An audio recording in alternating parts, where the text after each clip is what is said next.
All right. Taking me a little longer than I originally planned to record this video, so apologies if you've been waiting for it. That's mostly because my client-side injections video ended up being about 5 hours long, so it took a little longer than I expected to record it, get it edited, and everything. But anyway, if you want to learn more about client-side injections, bug bounty hunting on real-world applications for client-side injections, right? So identifying all the different compensating controls, how to bypass the individual compensating controls instead of just throwing payloads of polyglots and things at it and hoping something is going to pop an alert, then I definitely recommend you go take a look at that video. But anyway, today we're going to do our part 3 for indirect object references and access control violations. So just as a quick refresher, quick reminder, indirect object references, IDORs. We're looking for somewhere in the application where there's a mechanism that is using some type of unique identifier. So that could be just a sequence number 1, 2, 3, 4, 5, etc. Typically in modern applications, it's going to be like an object ID or a GUID or something that's going to be a little bit more complex. But ultimately what the application does is it's taking that unique identifier and it is querying a larger data set from the database, and that larger data set should contain some type of sensitive data. That is the attack vector that we're looking for in the application to find an indirect object reference. Once we find that, we are going to try and replace that unique identifier with another unique identifier for an object or a data set that we should not have access to. And then if we're still able to access that data, and we're at that point getting sensitive data that we should not have access to, we have found an indirect object reference and we can submit that as a valid vulnerability. If you saw part 2 of this series, you know that's in direct contrast to access control violations. In an access control violation, we're not trying to get access to data, we're trying to get access to mechanisms. So something that allows me to read, write, update, or delete that data that's going to be within the database. For IDORs, the way that we do that testing, remember, is we have 2 completely separate accounts and we're trying to communicate between those 2 accounts. But they're typically going to be the same role. They don't have to be, but you can do that testing on the same role and it's typically easier. With access control violations, we are going to get into an application that has multiple different layers of access controls of different roles, right? So we could have an admin, we could have a limited user, a super user, multiple different levels there. And those roles are able to access and execute a specific set of mechanisms within the application. So our goal for access control violations, if we remember, is to try and access mechanisms that we shouldn't have access to as that role. So if only an admin within an application can invite new users to the application, if you can find a way as a typical user to send out a valid invite, then you have found an access control violation. Then we can try to build impact on that, right? If we found that, that's not bad. But what if when we send this, we can also control what the role of that user is. So not only can we create a new user, we can create ourselves as a new user and we can escalate our privileges. Like we were originally a user, but now we can send a new invite for an admin user. Even though we're only a user, we can step that up. That shows how we can kind of build impact on that. So IDORs, accessing data, access controls, accessing mechanisms. But with that being said, in this video, we're going to put everything together. We're going to build this into a unified methodology. And ultimately what we're doing is we're going to get into the application. We're going to start to define the boundaries within the application. So what should a user be able to do and not be able to do? And those IDORs and those access control violations are how we're going to test those boundaries. Sorry, I can't talk today. It's been a long week. So that's the goal today. We're not going to spend a lot of time talking up front because honestly, we've gone through a lot of the theory here. So we can jump in pretty quickly and go ahead and see what that methodology looks like when we put them both together, right? When we're not just testing for IDORs, not just testing for access controls, but see how the 2 play together to help us identify the boundaries within the application that we can test to see if we can manipulate those boundaries or possibly break them. We are going to be introducing 2 new technology concepts in here in this video. The first is, and I mentioned this at the end of the last one, instead of doing our testing on a web application, well, actually we are going to do some on the web application that's access to the browser, but we are also going to do our testing on a desktop application today. And maybe you've seen some other videos about this or anything, but this is my favorite technique for finding API endpoints that other researchers have not tested. A desktop application, and this is really true for a mobile application as well, most desktop applications are connecting using HTTP requests to some type of web server or database to communicate data back and forth. That's not the case for every desktop application or mobile application, but most modern ones today, that's certainly the case. I know a lot of researchers, especially when they're starting out, they can think it can be very difficult to do testing on desktop applications. They think you have to decompile it. They don't really know how to approach that. But I'm going to show a very simple way where we can actually route all of those HTTP requests that are coming from that desktop application to the target's web server.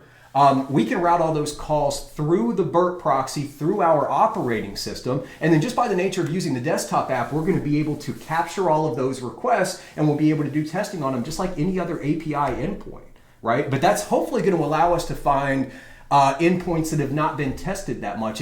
What this does is it adds an additional level of complexity, and that's what we're always looking for as bug bounty researchers or attackers, right? We're looking for tech debt, we're looking for complexity, because where there's more complexity, there's areas for things to fall through the cracks, there could be oversights, and that's what we want to kind of dig into as attackers and see if we can find the bugs in there. So with a desktop application, there's really only two options that the developers have when they're going to build a desktop application. And if they've got to communicate data from a database that is held within their cloud, and so they're doing that with HTTP requests, right? There's only two options. Either they've got a web application that already exists, and they're going to use the same endpoints that web application uses to manage the desktop. Or at least as many as they can, right? Because there's got to be some additional endpoints that are not used there, typically with like initializing the desktop application and things like that. But that is one option that they have, right? You can go in, you can leverage the existing endpoints, and at that point, if the desktop application has any variability with the web application, then they have to start kind of doing some little workarounds and some tricky stuff with the code here. And that's where that additional complexity, that additional little kind of hacky tricks that they can do to say, well, this endpoint was originally designed to do this, but let's maybe say if it's coming from the desktop, we give it a special user agent or some type of way to identify it as coming from the desktop, then it'll have different functionality or things like that, right? That allows us to identify that complexity and hopefully find bugs within that, the differences in functionality between the two types of applications. The other alternative is that they're going to build an entirely new API specifically for that desktop application. Now that means that it's probably been a little more thoroughly tested and there's going to be less complexity there, but it also means that the researchers that are testing this web application are not testing any of the endpoints that are used for the desktop application. And I can tell you there is a very small number of researchers that are currently doing this, although who knows, maybe it'll change after this video. But I mean, when I started focusing on desktop application APIs instead of APIs that I just enumerated through applications in the browser, I saw a significant increase in the amount of bugs that I was finding just because it was very clear that a lot of these had not been tested. So whether this application is kind of using this hacky method to leverage existing endpoints, or if they've built an entirely new API that we're going to be able to communicate with, we're still going to be able to take advantage of either one of those scenarios. It's just going to be a different methodology, right? Are we looking for complexity and digging in, or are we hoping that these API endpoints just haven't been tested that much and we're going to do a much more thorough,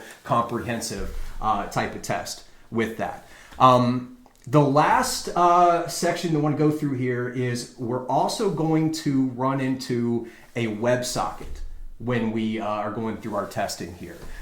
So I wanted to show how indirect object references and access control violations can also arise within a WebSocket. And just a very brief overview if you're not familiar with WebSockets.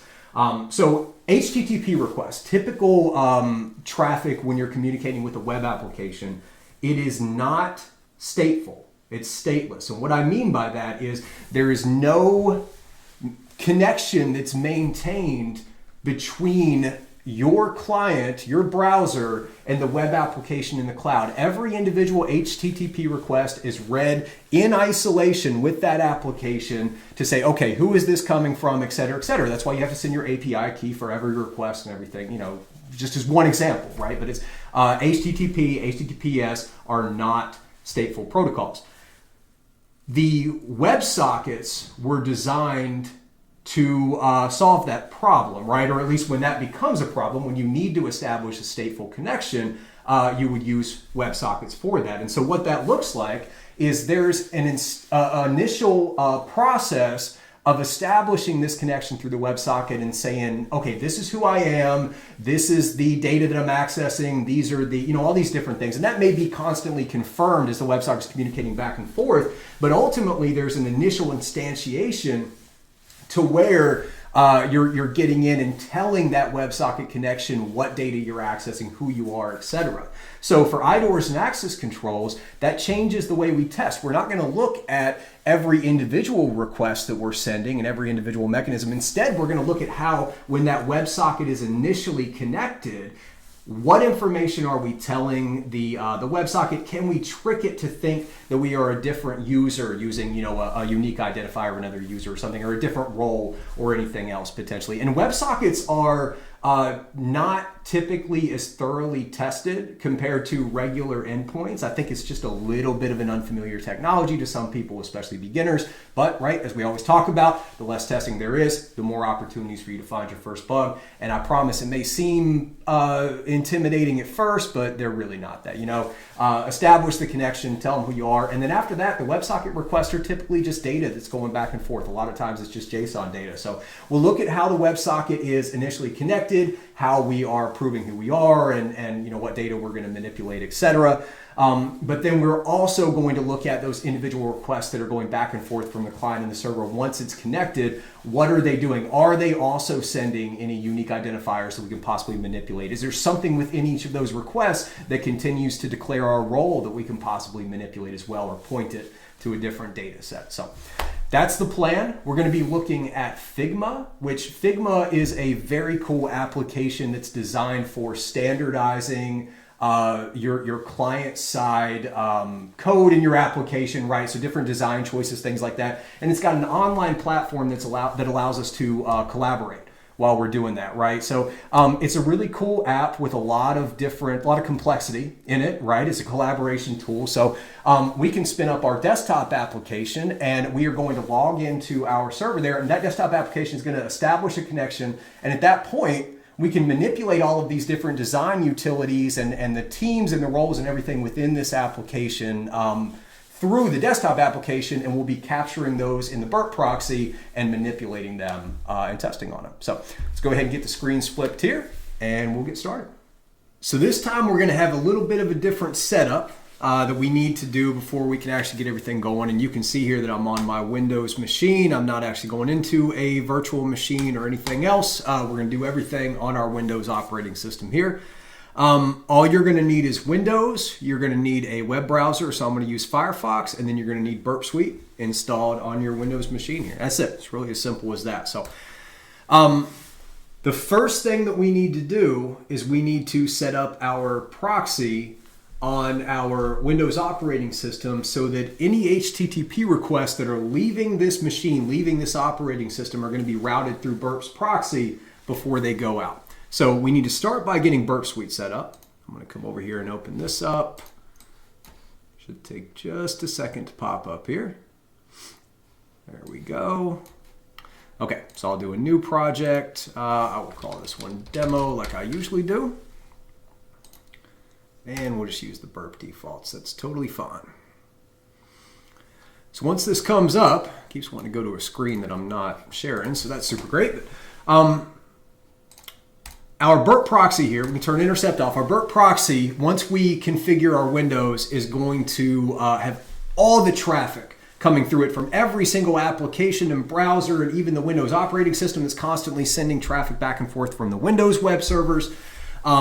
It's a ton of traffic that's coming through here. It's not going to make sense for us to be able to read through that without filtering it in some way. So I mentioned earlier that we're going to be targeting the Figma application. So what I typically do when I start this, because we don't know what the domains are going to be, so we have to just kind of guess at some of the domains that we want to capture once we start opening up our desktop application or once we do the installer and everything. So I'm going to come to the proxy settings, come to the scope, and I'm just going to add a simple regex that's Figma. And that at least tells me, and I know their root domain is figma.com. We'll see that in a bit when we get to the HackerOne thing. So I'm just kind of guessing.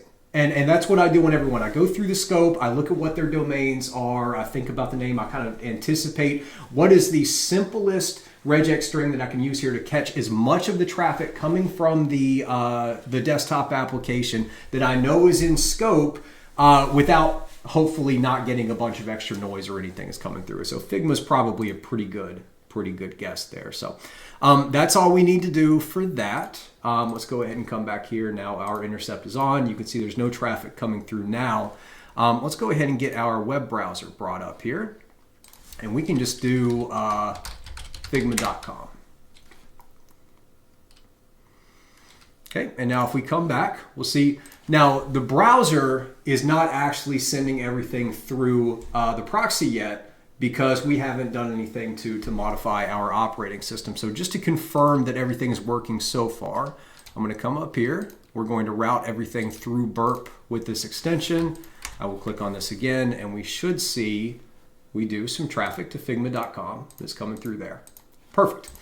Okay, so we now have the ability to log in to test the Figma application through our web browser, something that we almost always have there. So before we install the desktop application, I'm going to go ahead and set the proxy for Windows. And the reason for that is the installation itself can actually involve some HTTP requests that we can do some testing on as well. It's a step that I see some people miss even while they're using this technique. So make sure you've got your proxy set before you're installing the desktop application, right?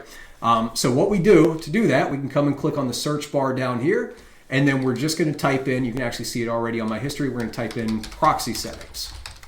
Okay, system settings, proxy settings. And we can click on that. It's going to open up this nice little box here, and we're going to come down to manual proxy setup right here. Okay, now you hit setup, and it's going to open it up. This will be off. These will be empty on yours. I've come in and previously written these in. These will be empty, but all you do is click on, and then whatever the IP address and port of your Burp Suite proxy is what you're going to put here. Now the default is 127.0.0.1 and port 8080. So if you're running on the default settings, you would just make your Windows proxy settings look exactly like mine. If you have any custom settings, or if you're just not sure what that proxy is, you can open up the settings, go to Tools Proxy, and you can see here in the proxy listers, you can see exactly what that is, right? So 127.0.0.1, the colon is the delimiter, and the port is 180 there. So that's it. We're going to go ahead and hit save. This will turn that on. And now any requests that go through our machine itself that are going to, that have a domain that contains the word Figma, we will be capturing those within our Burp Suite proxy, and we can do testing on it. So now that we have that set up, we can go ahead and close out of this, close out of Burp Suite there, and we can now go ahead and download the installer for the Figma desktop application. So let's open this here, and probably the easiest way, I don't actually know how to get to it from the main page here, but let's just do download. If I remember correctly, they do have I think they have a download link as well on the main page, but this is perfect. Okay, desktop application, download app for Windows. If you're doing your testing on Mac OS, hopefully you know to click the Mac OS. Should be pretty simple here. Go ahead and let that load for a minute. Maybe a little more than a minute, huh? You can see here now we're already starting to get an idea of what those subdomains are. So all of these are coming through the web browser. We're picking all these up and starting to enumerate our sitemap. This is, oh, there we go. Okay, so it just took a little longer, probably because of the routing. That's the reason it was taking a little longer. It's totally fine. So let's do this. Before we actually run the installer, let's come back over here to Burp Suite, and I'm going to turn the intercept on because I want to see what this installation process actually looks like. So let's do that. Come back over here, and then we'll come up to our downloads, and we're going to go ahead and run the exe. And now we will kind of just wait and see what happens, right? Because we're spinning up. There we go. There's our first one. So the desktop application has opened over here, and it initially is sending a request to this release.json, right? Okay, so this Figma ID, we've got a version number, we've got an architecture, an operating system version, everything else. So we're already establishing a connection with the web server to give that web server information about the granularity of our system. And then from that, it's going to make some determinations. It's got some logic on that. This is not logic that the web application needs to go through when you're accessing through the browser. These are additional steps. So this is already a great opportunity for us to potentially fuzz for some injection points if we want to. We can also take a look and see, I wonder if maybe we can get access to an older version, and that will cause some type of discrepancy. You know, what happens if we can find vulnerabilities in older versions of the desktop application? Will they allow me to, you know, maybe set this desktop application up as that version? I have no idea, you know, but these are all options to fuzz that a lot of researchers are never going to see because they're just going straight to the web application version of it.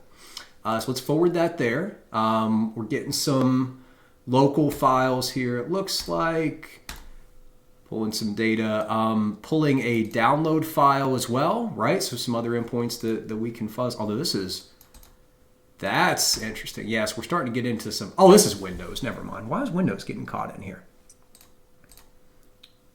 I'm not sure why those are getting caught with Figma. I must have something in that I missed, or maybe that's the user agent possibly.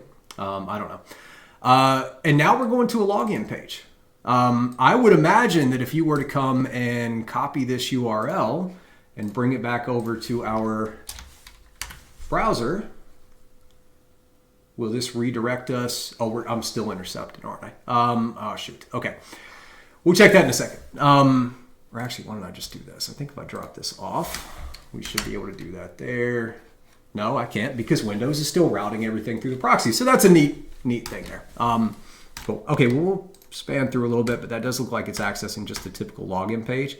Oh, and there were our requests. So yeah, we can go ahead and turn this off at this point, and it will bring up the login page. Okay, so we can expect that potentially this is going to be loaded in the desktop application as well, or what's probably more likely is they're going to load it up as something in the back end to where you can redirect to the browser to log in here. So yeah, so you can create a user, or so that login endpoint there looks like it was basically done to populate this. So let's click on the login. Now it's opening in a browser up here, and I'm going to get rid of that just for the sake of the video. We'll replace this with this URL here. I'll tell you what, hold on, let's do this because I want to kind of compare those two. So if you look here, when you typically log in, let's go back to just refresh here. So when you typically log in, we're just going to HTTPS, Figma, login. We got a couple get parameters there. But when we're logging in from our desktop client here, now all of a sudden, we have this additional app auth ID value. So here's our first opportunity for an indirect object reference.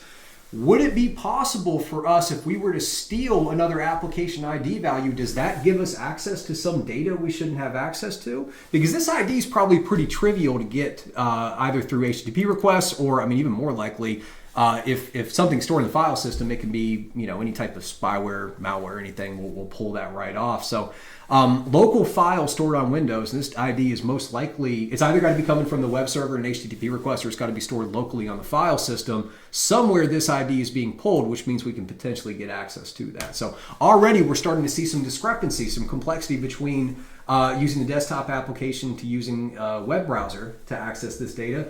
And we're also starting to get an idea of how the developers implemented this. Remember in the beginning I said, if we really only have two options. You can either use existing endpoints and you can just adapt them to the desktop application. And that's where you get kind of those, you get the complexity, you hopefully get some kind of hacky, you know, throwing together Frankenstein type stuff that we can dig into and cause some unexpected behavior. Or you're going to have a bunch of brand new endpoints that hopefully haven't been tested that much. It looks like we've got the hacky solution, at least for this login page. So I'm starting to lean more in that direction, but we won't know until we get logged in here. So now we need to go ahead and register for our accounts, right? But I'm gonna get my notes pulled up first so that as we register, we can document, hey, here's the different accounts, here's the emails, passwords, all that type of stuff, so we can keep it straight. So just real quick, we'll right click and do a new window here in VS Code. Come down here and let's do open a folder, create a new folder, and we'll just call this demo right there. And that'll be fine. So we'll call this IDORs notes, I guess. IDORs AC notes, you know, anything that you want to call it. Do an MD right there. Go ahead and get this off.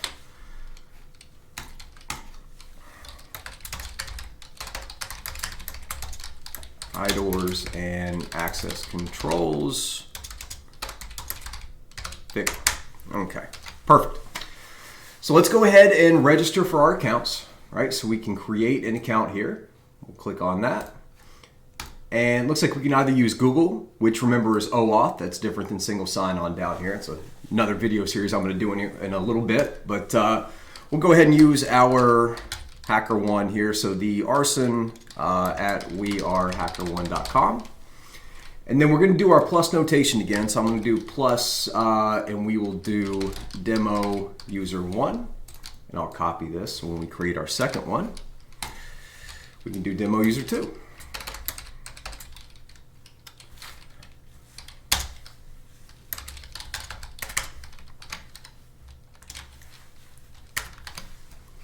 Okay, and we'll do the typical throwaway password here. I think they're okay with that.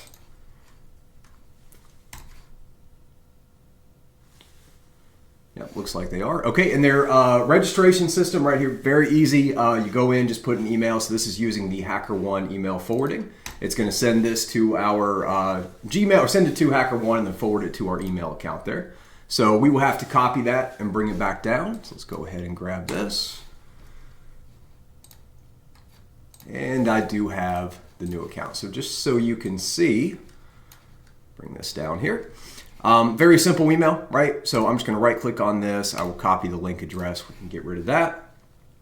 And when we come back down, this should allow us to go ahead and verify that that account exists.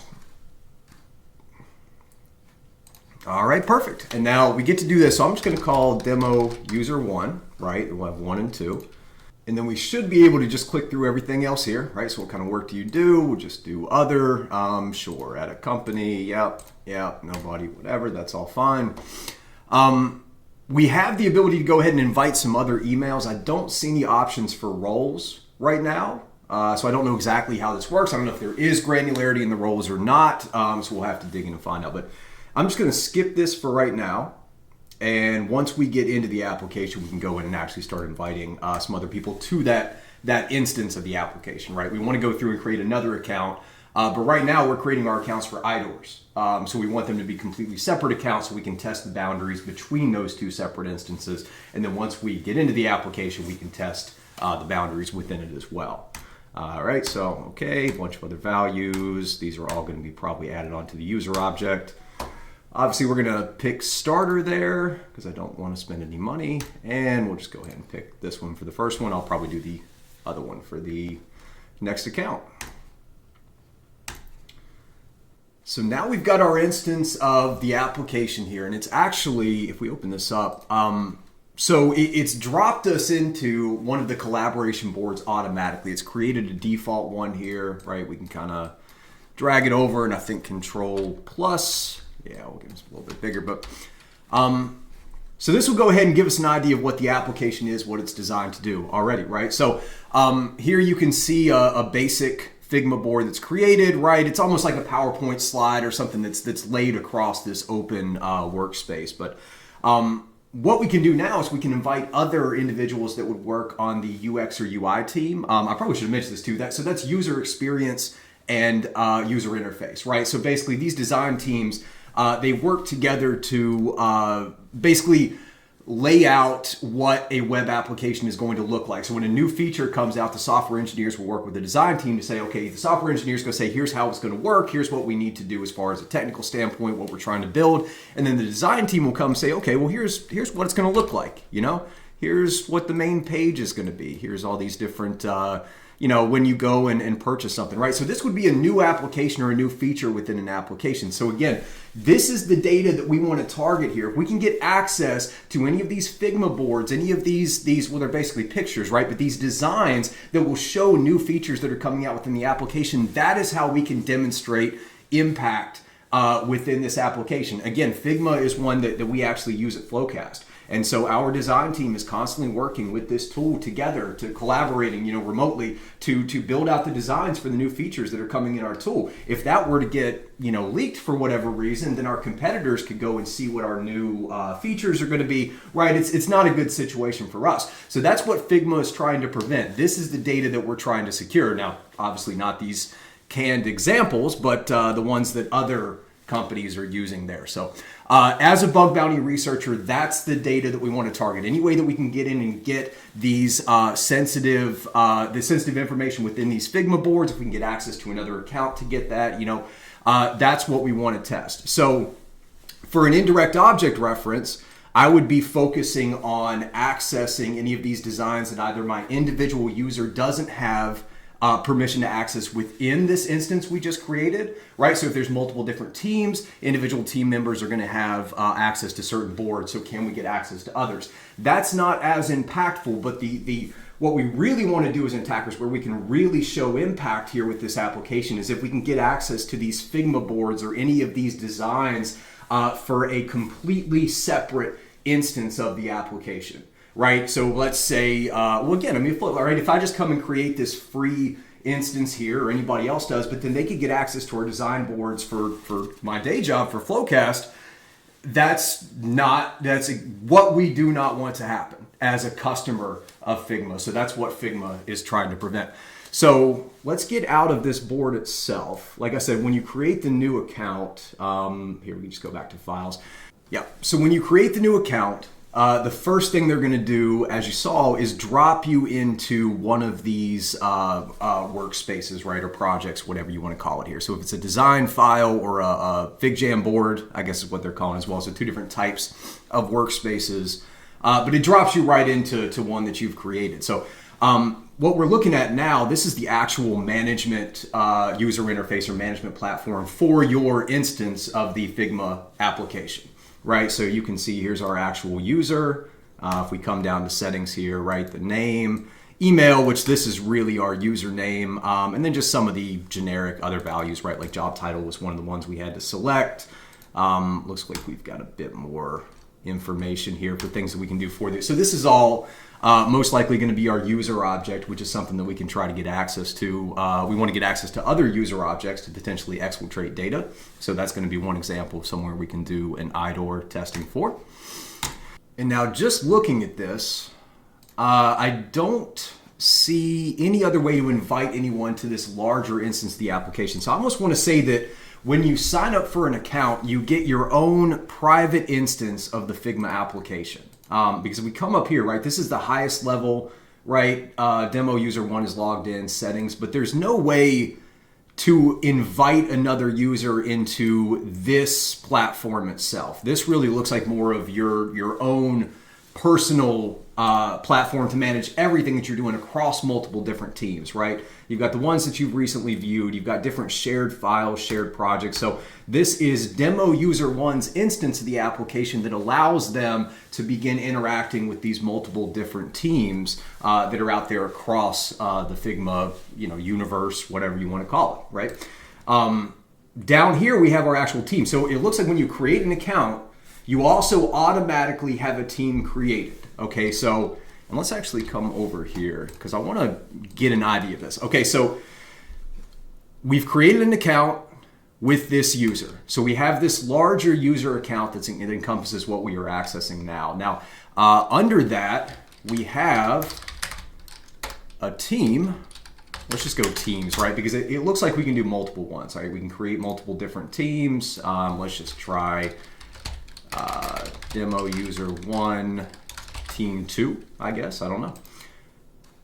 We can create that. We'll skip inviting anyone because once again, we just want to see how this works. We'll do a starter. Yeah, okay. And now we have demo user team 2. So it looks like the main instance of the application is tied to your individual user. And then that individual user can create these collaboration teams. They can have multiple different users accessing that. That's at least what it perceives right now. So currently, there's 2 teams under here. And let's see, rename this. There is an option to rename. So let's just go, I want to get rid of this extra stuff here. So we'll do demo user 1, team 1. And demo user 1, team 2, right? And by the way, I'm collecting all of these requests in Burpsuite while I'm doing this. So mentally, I'm kind of making notes of like, oh, I'm able to create a team. I'm able to rename this team, which is an update method going to the database. Should it only be me that has the ability to do that? I don't know yet. We got to see what the roles are allowed to do, if there's granular roles within each one of these teams. But I would imagine that I'm the only one that would be allowed to do both of those operations I just did. So those are probably going to be 2 initial attack vectors for both IDORs and access control violations, because it really only should be just me. And that's something you're going to start seeing more and more in this video as we build a cohesive methodology between IDORs and access controls. Is we're looking at, in every instance of a database operation or accessing a mechanism at all, right? We're looking at, does my individual user have the ability to do that? Like, should any other users be able to do it from the individual user perspective, and then also from the roles within the application itself? So we'll see those kind of marry more and more. In this case, we have found an instance where only one individual user, I believe, should be able to do both of those operations. So that's going to be an attack vector for both IDORs and access controls, and you'll see that by identifying those attack vectors first, we can dramatically speed up our testing for IDORs and access control violations. So we'll go demo user 1, team 1, and then obviously demo user 1, team 2 is going to be the second one. I would imagine that these are going to have unique identifiers and everything with it. So moving beyond the individual user, we're probably going to have access controls and access to data, right? So if we're testing IDORs, the access for individual data objects, that's probably going to be also controlled at the team level. It could be, it could be very granular across these different boundaries of the application. So that's what I'm trying to figure out right now. Okay, so we've got 2 of those. What I'm going to do, I don't want to walk through, just for extra time on the video, I don't want to walk through a second registration, but I'm going to do the same thing, registering another account, demo user 2, and then we'll be able to test between those 2. So let's smash cut to that. And there we go. So we have 2 user accounts here that are created within the Figma universe, right? We got demo user 1 and demo user 2. Each one of those user accounts has created a team under that user account. So each one has team 1 and team 2. And currently they don't have any users within those teams aside from themselves, but we're going to start to make some connections there too. So we're starting to get this picture of where the boundaries are within this application, or at least I'm starting to put it together in my head. And so one of the things that I like to do when I do this testing is I take my notes here in VS Code, just like I always do, and how you've always seen me do it. But I also, to help visualize where these boundaries are and what users have access to what accounts and everything, the other thing I like to use is XMind. So let's go ahead and get XMind brought up here too.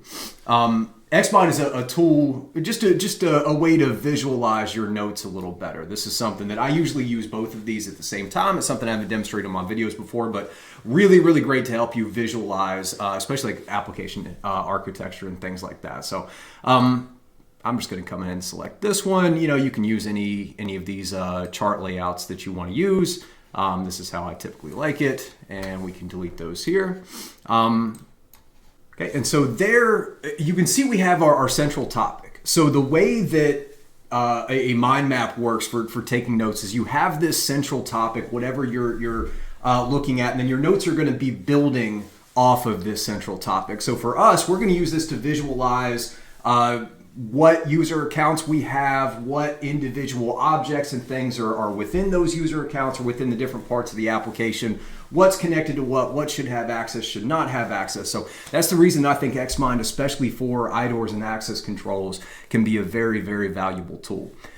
So for the central topic, right, what we've done now is we've created 2 different user accounts within this larger Figma application. So I'm just going to call that the Figma universe, like I have been, because that can really encompass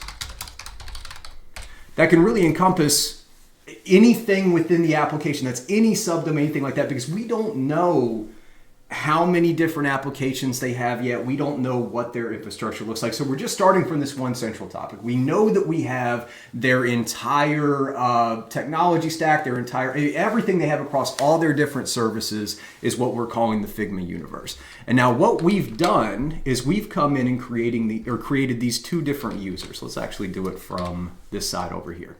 We've created these two different user accounts. So let's go ahead and pull the Figma universe up here. And within that universe, we've created two different topics, right? So the first one is going to be our demo 1 user, and that is the instance that we created first.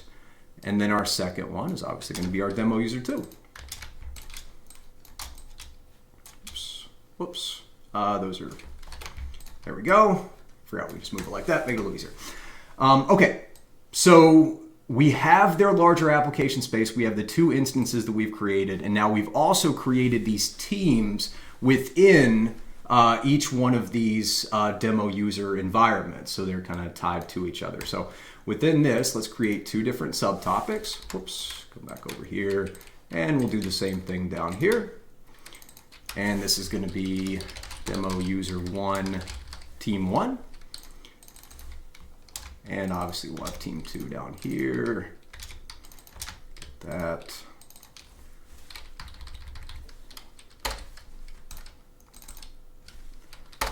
That's team 2. And finally, demo user 2, team 2. Okay, perfect. So you can see we have the exact same data represented over here that we do over here, but now we have this additional visualization, right? So we can see that these are two separate accounts and they have the teams under their accounts. Now, let's come back over to our application itself. So we still have demo user 1, and demo user 1 here is signed in through the web browser. Or demo user 2, I'm sorry, team 1, demo user 2. So let's get demo user 1 logged in through the desktop application there, and we can take our notes on here as well. So let's come back over here. We're going to hit insert under mind map, and we'll do a label as part of that, and then this one is going to be browser, and we can select this, insert label, and here we're going to have desktop app. And now we can very quickly see this user is going to be operating the desktop application. This user is going to be operating in the browser. And as we go through this, remember, we've added in this additional level of complexity by using the two different types of applications. So as we're testing, we're going to be looking for any unique requests that are coming from demo user 1 that are not coming from demo user 2, because we can possibly target those requests as something that hasn't been tested much by other researchers or could have unique functionality. Maybe the developers don't expect those endpoints to be targeted because it's coming from a desktop application. There's a lot of reasons that we would want to dial into that there. So let's go back to our notes, and I just want to go ahead and get an extra section going down here.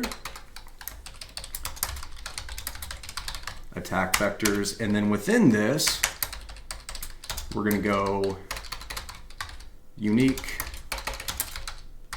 desktop app requests. Right, and then we can come through and start to identify any of the requests that are coming through for the desktop application that are not required for the browser. And we do already have one of those. If you remember, we come back to the repeater, and when the installation first starts, we have this request that comes through that identifies, the version number, what the release is. It looks like there's a Windows versus a Mac, etc. So we've already got a bit of information there. So we'll copy this, put that request there, and we're just going to sit on this for now, right? We're just starting to put the pieces of the picture together here.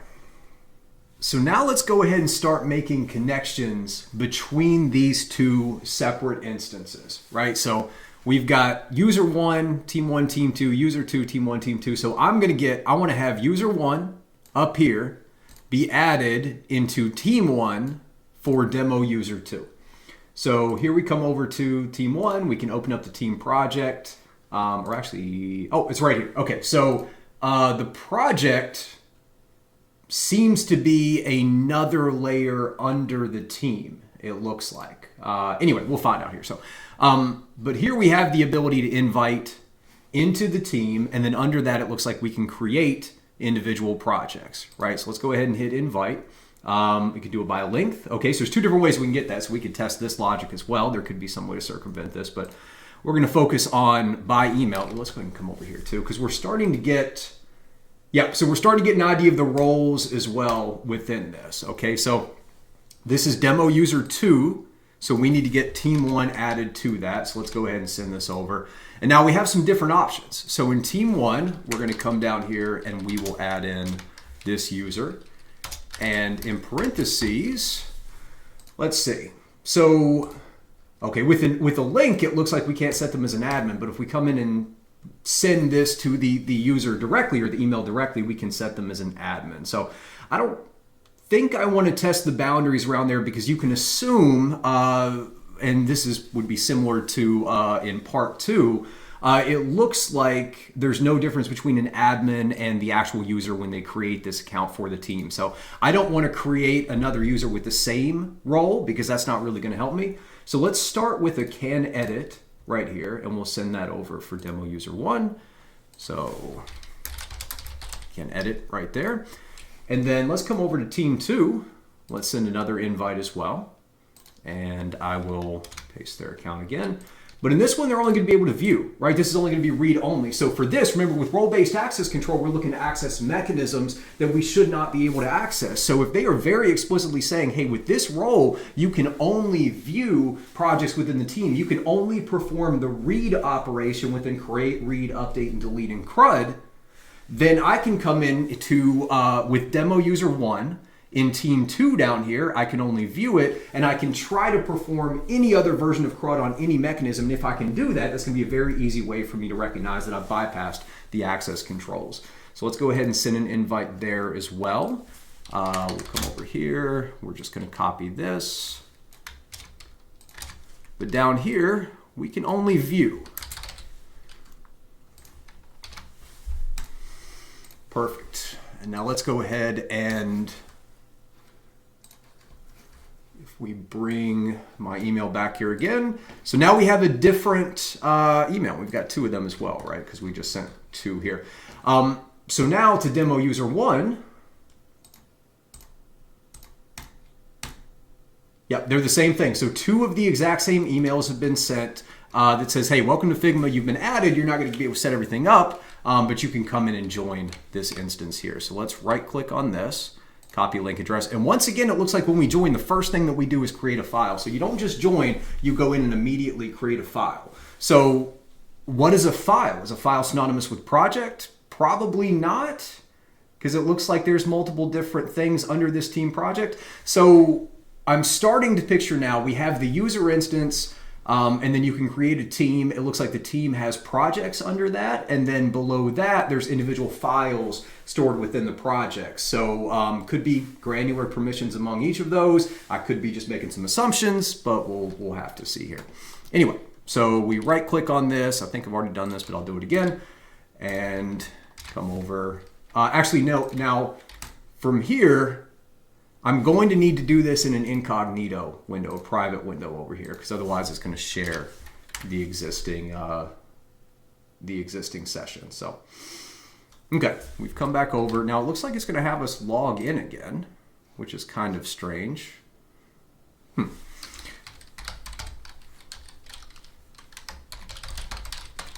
At wearehackerone.com. Let's just see. Because typically when you click on this link, I guess, so maybe you click on this link, it will take you somewhere and you have to authenticate, because at that point you are, I wonder if it knows that you already have an account, and that's the reason. There's probably some type of logic there to where it says, okay, you enter an email, goes back to the server, and the server said, does a user exist in Figma with this or not? If they do, you come in and we'll have them log in. Otherwise, we'll send it and we'll have them create a new account. I believe that's probably what's happening here. Let's go back to the files. Okay, so here I am, demo user 1, and I have my access to these, right? So demo user 2 teams, demo user 1's teams down here. I do not see my files though. Where did they end up going? All right, so I took a couple minutes here to click around, get a better lay of the land, kind of figure out what's going on. And what I realized is that when that email comes through to your account and you click on that to create a file, what that does is it creates a new file within your drafts section here. So you see here's the untitled file that we had just created, and we can go in and go back out of that, but that's in the drafts. That's not actually contained within any of these teams and then subsequently their team projects that we can click into here. It's only in the draft. So what I did notice as well, and I don't know if you have to do both of them or not, I'm still trying to figure this out, but up here at the top, there's this notification section, and it looks like both of those requests to join the team were sent directly to my user account within the application. So I think I was correct. You've got two different execution flows here when you're inviting a team member based on whether or not they already have an account. If they already have an account, they're going to get an email that allows them to create a file, but that file is only going to be a draft until they take it and actually add it into the team project. And I believe you have to come into the UI here and actually accept before you can do that. I'm not certain, because if you come back over here, team 1, right, we still only see one person. Oh, well, it says 1, but then there's 2 over here. I guess the grayed out is because they haven't accepted. So maybe you can see the invites that are out there, but not, you won't actually see the number or anything until they actually come in here and do it. So let's test that. Let's click on this side here. Once again, still capturing all these requests in Burp through the proxy. So we're going to come back and look at all of these here in the future. But I can click on accept that. I will accept this as well. And great. So now we've got the teams down here. But we don't have any access to, well, it looks like there's a project here as well. Maybe these projects are the ones that we control. And that's the reason we can see it listed there. Whereas if we don't own the team, we can only go in and actually access this. Yeah, again, kind of making some guesses there. You can go away. Although that pop-up, I don't know what that was. We can take a look at that. Right, anytime you see a pop-up, anytime you see an iframe, you immediately want to go in and start testing for Postmessages, which allows for JavaScript to be communicated back and forth, or 2 different JavaScript files really to communicate with each other across separate domains. That's most common with iframes and pop-ups, things like that when you're bringing in a third-party client. So kind of make a mental note of that. We could have some post-message stuff in there, but that's ancillary for what we're doing here. Okay, so now let's bring this over here and let's reopen our XMind file because we built this out a little bit more, right? We've got our demo user 1 over here, but demo user 1 now has access to team 1 and team 2 down there. So let's go ahead and build out a relationship between team 1 there and go from here to team 2 as well. And we can try and make this pretty at some point. In fact, you know what? I don't love that as well. Let's do this. Let's just do some notes instead. We'll insert a note for this, and we will say, oops. Is that copying it? Not the best experience there, probably just because I've got it collapsed. Okay, it is getting the whole thing there. Okay, so for team 1, remember, we want to have this match our other system here. Let's get that brought up, and VS Code.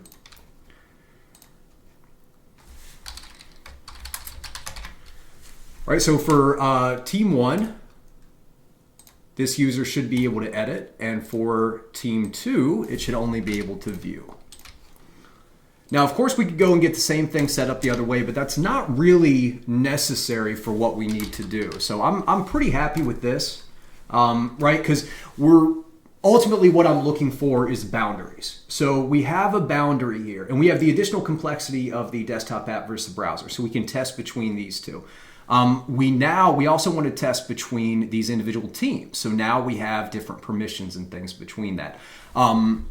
We're going to keep digging in and identifying the additional pieces. So like I mentioned before, we have a team. It looks like there's projects and files that are moving beneath those. So we can start to integrate that. But we don't need to continue replicating, creating all these permissions and everything. exactly between these environments. We only need to recognize a boundary and then see if we can bypass that boundary as well. So that's the next thing we want to start identifying here. Let's come back up, and in addition to attack vectors, because remember, an attack vector is basically a request. It's an HTTP request. There's going to be some type of a location within that HTTP request that you've got user-controlled input that's going to have some type of a negative effect on the application. That's what an attack vector is. The application boundaries, this is what we are bypassing with these attack vectors, right? So we already know there's one boundary here, and that is between the individual users. So, and these are within the instance here. So let's go user to user there. Number two is we've got these boundaries between the roles of the team as well, right? So we've got the can view, can edit, and then we've also got an admin role, which assumedly, or we can assume is going to allow us to go in and modify things like the team name and maybe add other people to the team, etc. So the next two boundaries that we have team view. I like the can view. It just makes a little bit more sense to me. So the team member that can view should not be able to do any of those edits, right? And then for number three, we have team again, but we have can edit. Goes to team admin. Now, obviously, if we can do anything that the view, or do anything as an admin with only a can view, that's going to be the same, that's going to be another boundary. But ultimately, we're just looking to define the clear boundaries here. So I don't want to muddy the waters too much. This is just kind of the way that makes sense to me. And then the last thing we want to look at, right, because remember, we have a completely different methodology here, whether we're doing access control violations or IDORs. So the last thing I want to identify here is, am I going to focus on doing an IDOR? Am I going to focus on doing an access control? Or do I have the opportunity to do both here? So from a user to user, right, we're going to be accessing data from that user object, or modifying data from that user object from another user that's probably going to be completely separate from the other one. So this right here is an example of, at least right now, I know I need to do IDOR testing. There could be some role testing in here, but I don't, there's no different roles. These seem to be completely disconnected from each other until we get the user added into a team. So I would be surprised if there were any individual roles that we could, role boundaries that we could bypass through this. Now down here, right, obviously we are looking to get access to mechanisms, not getting access to the data on the user and manipulate it. So this is going to be two examples of role-based access control testing. So I'm going to come over here, RBAC testing there. Now we would still want to try and see if, as a team member that can view, if we can access any data that a team member can edit, right? But we're going to do that through a read mechanism that exists within these teams. So it's going to be role-based access control testing as opposed to unique identifiers. Now, if we do happen to see something that we believe is an IDOR within this boundary, we can certainly test it. But for me, this makes the most sense, right? We have user-to-user testing. We can go ahead and start doing IDORs. We have a couple boundaries within the teams that we can start to test with role-based access control.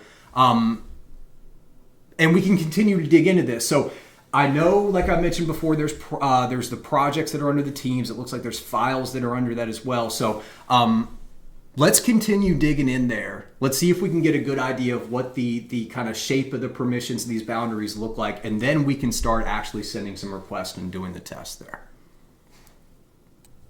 So let's go ahead and take our mind map here, and we'll move it over to the right-hand side. And now within our demo user 1 instance here, let's come under, so demo user 1, team 1, right? And then we've got this project. So let's just see, can we delete this?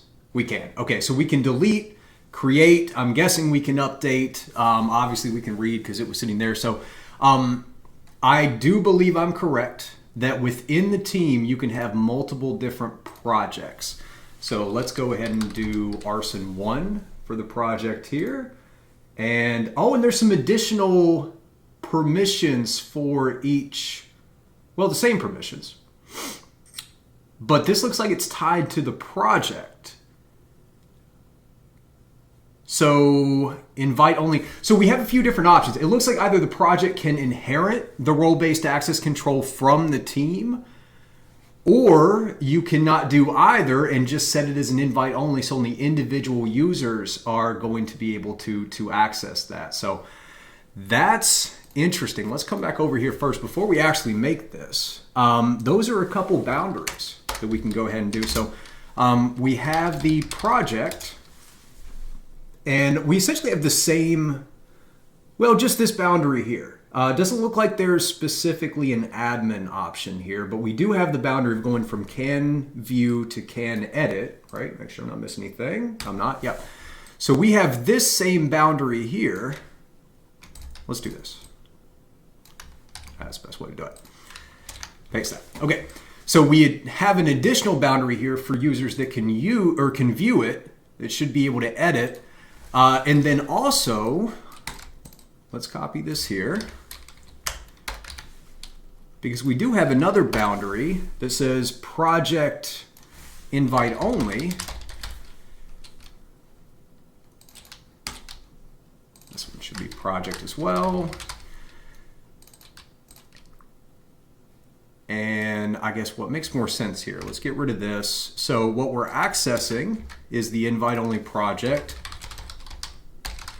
but we don't have any authentication to that, or maybe just say, you know, no invite, right? Because they may be authenticated, but they do not have access to this individual project here. So that's much more granular role-based access control. In fact, it's not really role-based access control. It's discretionary access control based on the individual file itself, but that's a whole different conversation. I don't think we need to muddy the waters that much. So, okay. So let's come back over here to our XMind as well, and what that looks like from a visualization standpoint, at least in my mind, is we're going to go ahead and create under demo user 1, team 1. We're going to create this arson1 project.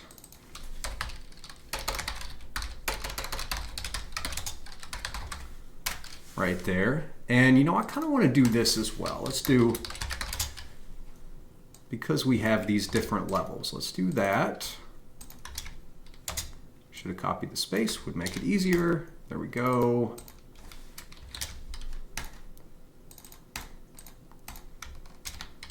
Perfect. Okay. So now we have this arson1 project, and I'm going to come in here and insert a note, and we're going to say that this inherits to where anyone can edit.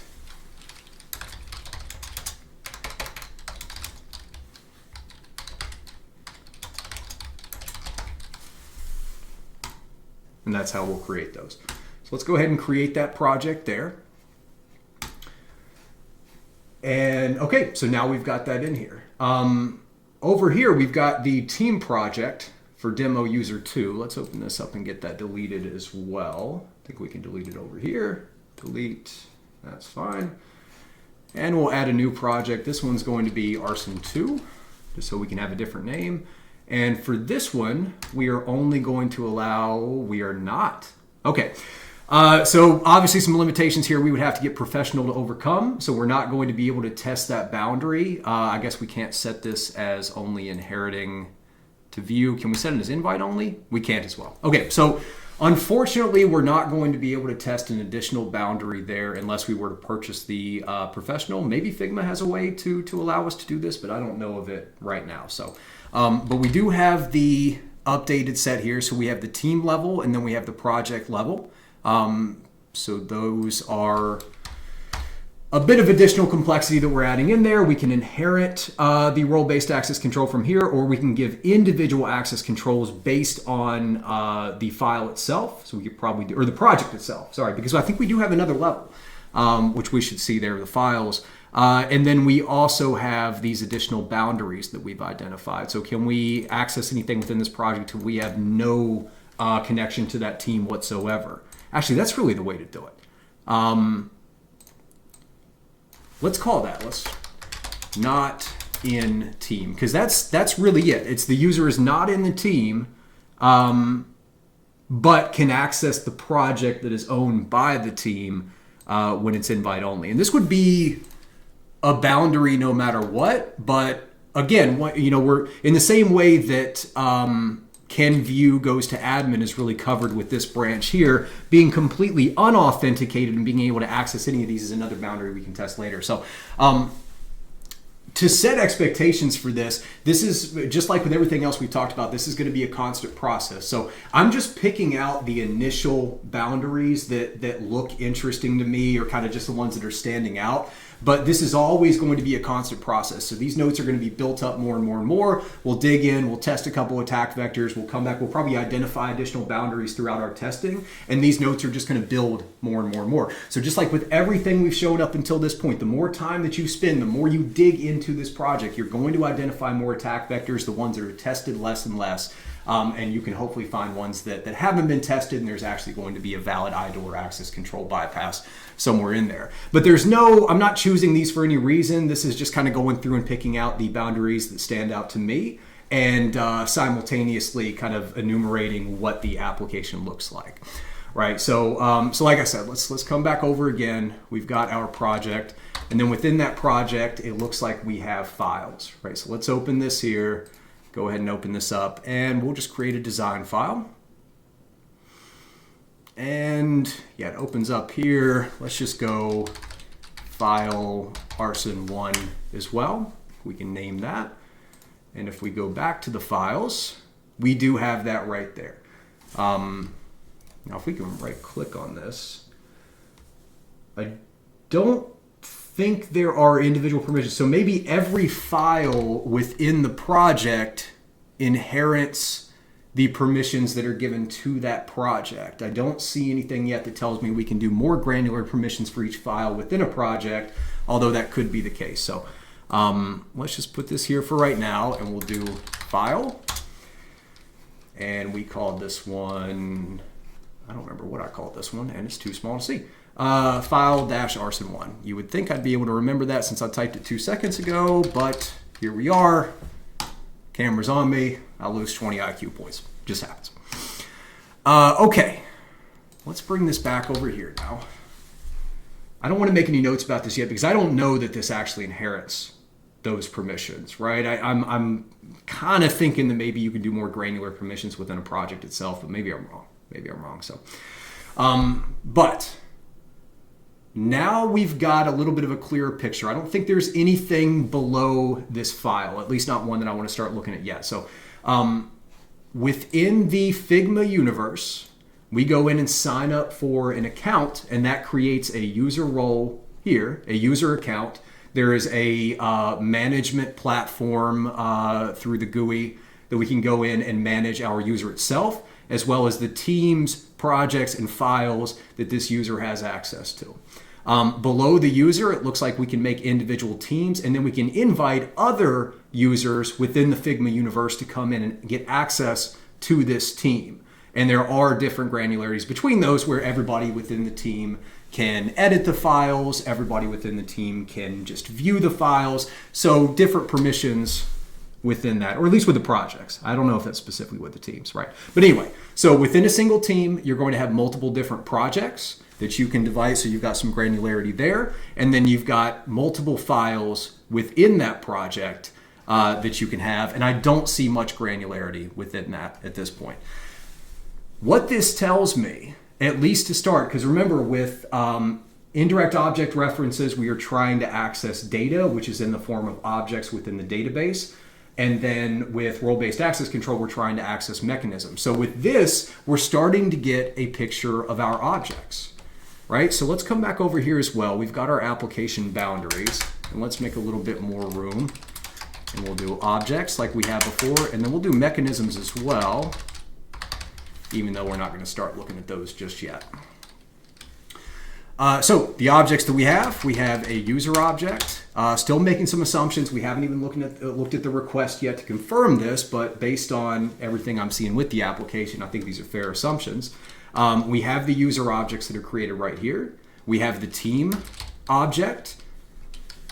We're going to have a project object, and then we are going to have a file object as well. And then there's going to be different permissions within each one of these. And now individual mechanisms, what we can start looking for are going to facilitate changes within these objects. So, we can start with the user, and most likely we can, well, we've already seen, right? We can modify certain values within there. So these mechanisms are going to be our ability to start finding our IDORs and access controls.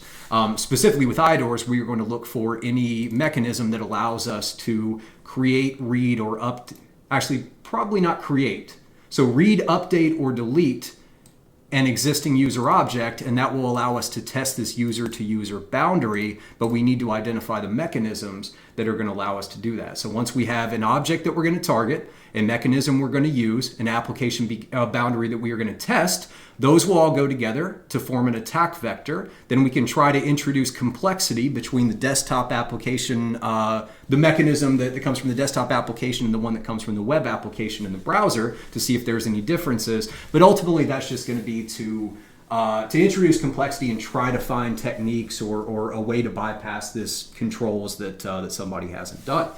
But yeah, so we're starting to get the picture of our unified methodology here, right?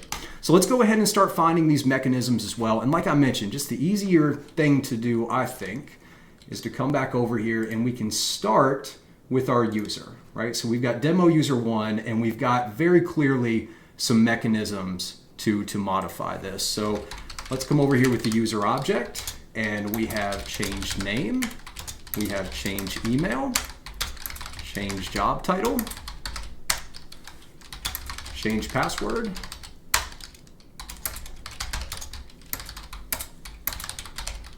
enable two-factor auth. Looks like change language. That's a much less impactful one. Right here we have edit on a picture. So yeah, potentially that's going to be the ability, I think, to upload a avatar, right? A picture for your user. So upload avatar.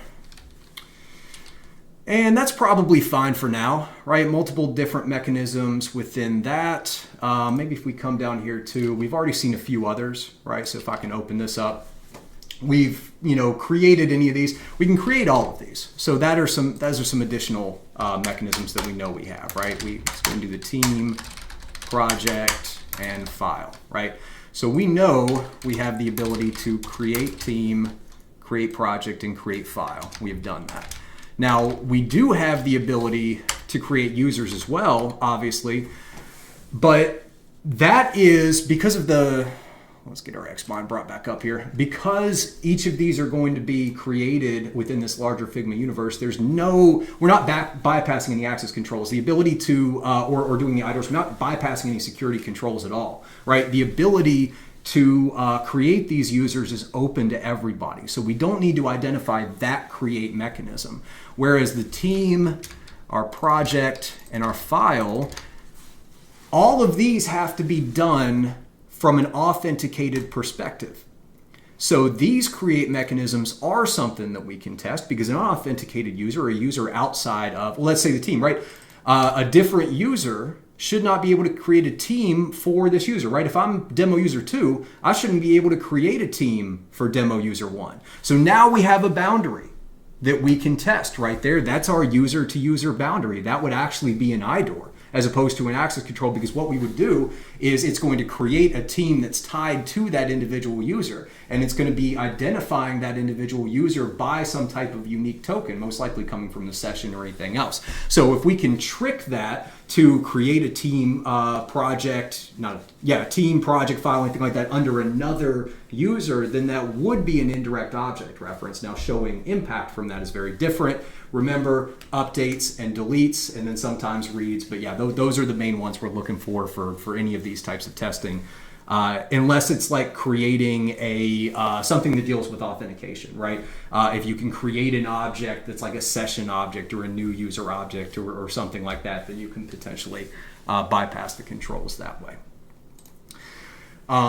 So we've got a few different mechanisms here, and if we come back over, so let's right click, and what about within our team? So let's start within our team. If I right click, we can rename. So that's going to be an update mechanism. We can delete, we can change the icon. Okay, so I guess we can just write team right here as well. And then change icon. And once again, is this a file upload mechanism? If so, I mean, how much impact does that really have? Now if we come down here, we've got the actual project. So this is the project itself, or the larger project. So we can right click on this. And once again, we've got several different mechanisms. So we can create the project. What do we have? We have add a description. We have move, rename.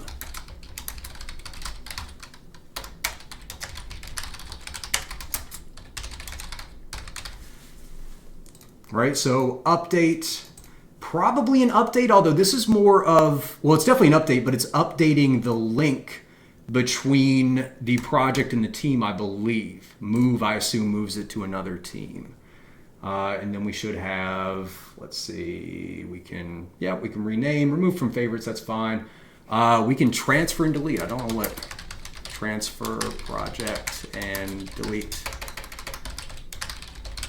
So maybe move project allows us to move between teams we own, and transfer project allows us to send this to another user account, potentially.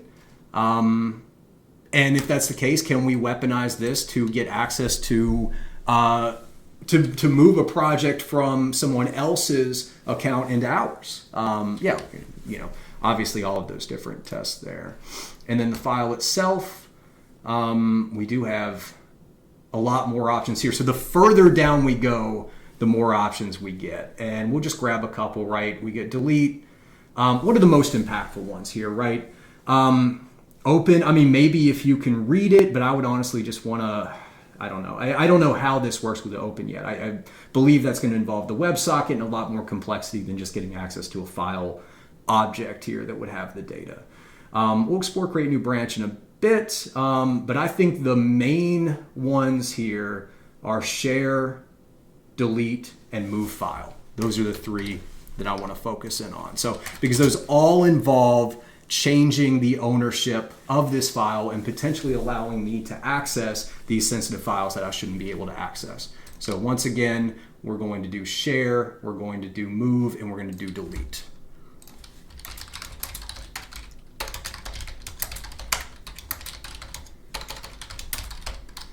All right, so that now gives us an idea of, at least to start, the objects that we're going to focus on, some mechanisms that we can target, and some application boundaries that we are going to try and bypass. Now we've got to figure out the boundaries here once we get more granular with the projects and files, and we can continue to dig into that. But we have what we need to go ahead and start testing, right? I feel very good about this. So I think let's drop this back down. Whoops, how about I click first? That'll make a lot more sense. And we will start focusing on attack vectors to bypass each one of these boundaries. And the first one we can do, because it's fairly simple, we do user to user in an indirect object reference, and let's see if we can manipulate any of these mechanisms to allow us to send a different unique identifier to the server, and the server will trust that unique identifier and perform one of these mechanisms on a user object that we do not own, we do not control.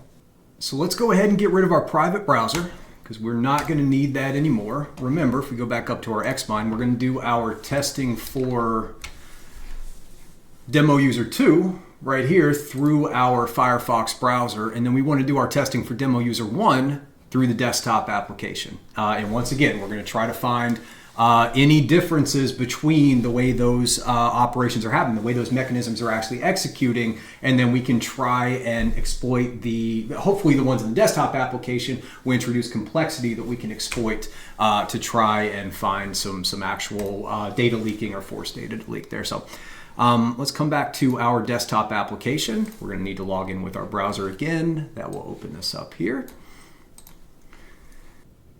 Now we just need to get logged in with our demo user 1 right here and do our throwaway password. Log in. And now you can see some of these other throwaway accounts that I've had before, but here's demo user 1, so we'll go ahead and click on that, and we are going to allow this to open back up in our desktop application. And now, also one other thing I want to show, if you come up here, I think we've already talked about this if I remember, but I am going to add this as an attack vector as well because there's some discrepancy here between how you log in with the desktop application and how you log in with the through a web browser, right? So we've already identified one unique request. I want to come down here as well and see, because we just have additional attack vectors, right? When we go, typically it just goes to login, but now we've got the app auth login, we've got our unique identifier, we've got some grant types, so additional complexity that could potentially allow us to bypass some of the authentication that we do. Nothing here for access controls quite yet, although potentially we could access a different application. The question is this tied to an instance within their environment, or is this something local that's just tying it to our application itself? But anyway, save that there. We will get our desktop application pulled up on this side. We can go ahead and close out of this now, and we have our browser-based application on this side. Logged into demo user 2 over here, demo user 1 over here. So at this point, we have everything we need to start testing these boundaries here. So let's come down to the attack vectors.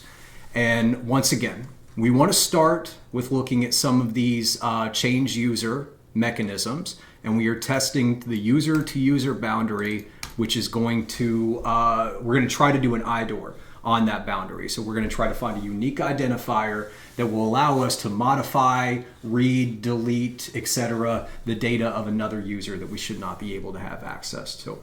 So we saw earlier, if you come up here to demo user 1, and I'll start from the desktop, we go to settings, and we've got a few of these mechanisms here. Tying them to attack vectors, we just want to see what the actual request is. Remember, an attack vector, we have an HTTP request, and then there's going to be an attack vector within that request, which is the user-controlled data that's being sent to the server. So let's hit change name, and I'm going to bring up BurpSuite on this side too. Down here, over that way, and I want to intercept this request when I send it. Let's go ahead and send this to the repeater there. Maximize this. And so we can see that we have a put request, which a put request will typically be used to either put a new object within the database, or sometimes it's used as an update mechanism as well, as opposed to like the patch or the update, which it looks like that's what this is. And if you look down here in the body, we have a unique identifier, and then we have the name as well. So this looks like a typical, a great opportunity for an indirect object references. Now, this ID itself, it doesn't look like an object ID or a GUID or anything that's procedurally generated. My hope is that essentially what's happening is on the server side, it's grabbing this ID and it's pulling this larger data set here. And let's actually just do test to make sure that this is working, because I'm still intercepted with the proxy. I can actually send this here as well. Send this one more time. And okay, so we have our 200, and we have a much larger user object that's coming through the back end, and we do have the ability to update it. So this is a great attack vector to start with. Right now, it's almost certainly been tested very, very thoroughly by other researchers, and that's fine. We'll still go in and do some basic tests, and as we dig in further and further, eventually we'll hopefully find some of those mechanisms that have not been tested. But let's do this. We have a post request to this endpoint here, and let's start identifying some information about it, right? So first of all, the payload, because this is a, or put, I'm sorry, what am I talking? I would expect it to be a post. That's a little bit more typical. So, and I'm going to do this down here just so we can see what that is. And now we'll go ahead and start with some individual things. So this mechanism is to update user name.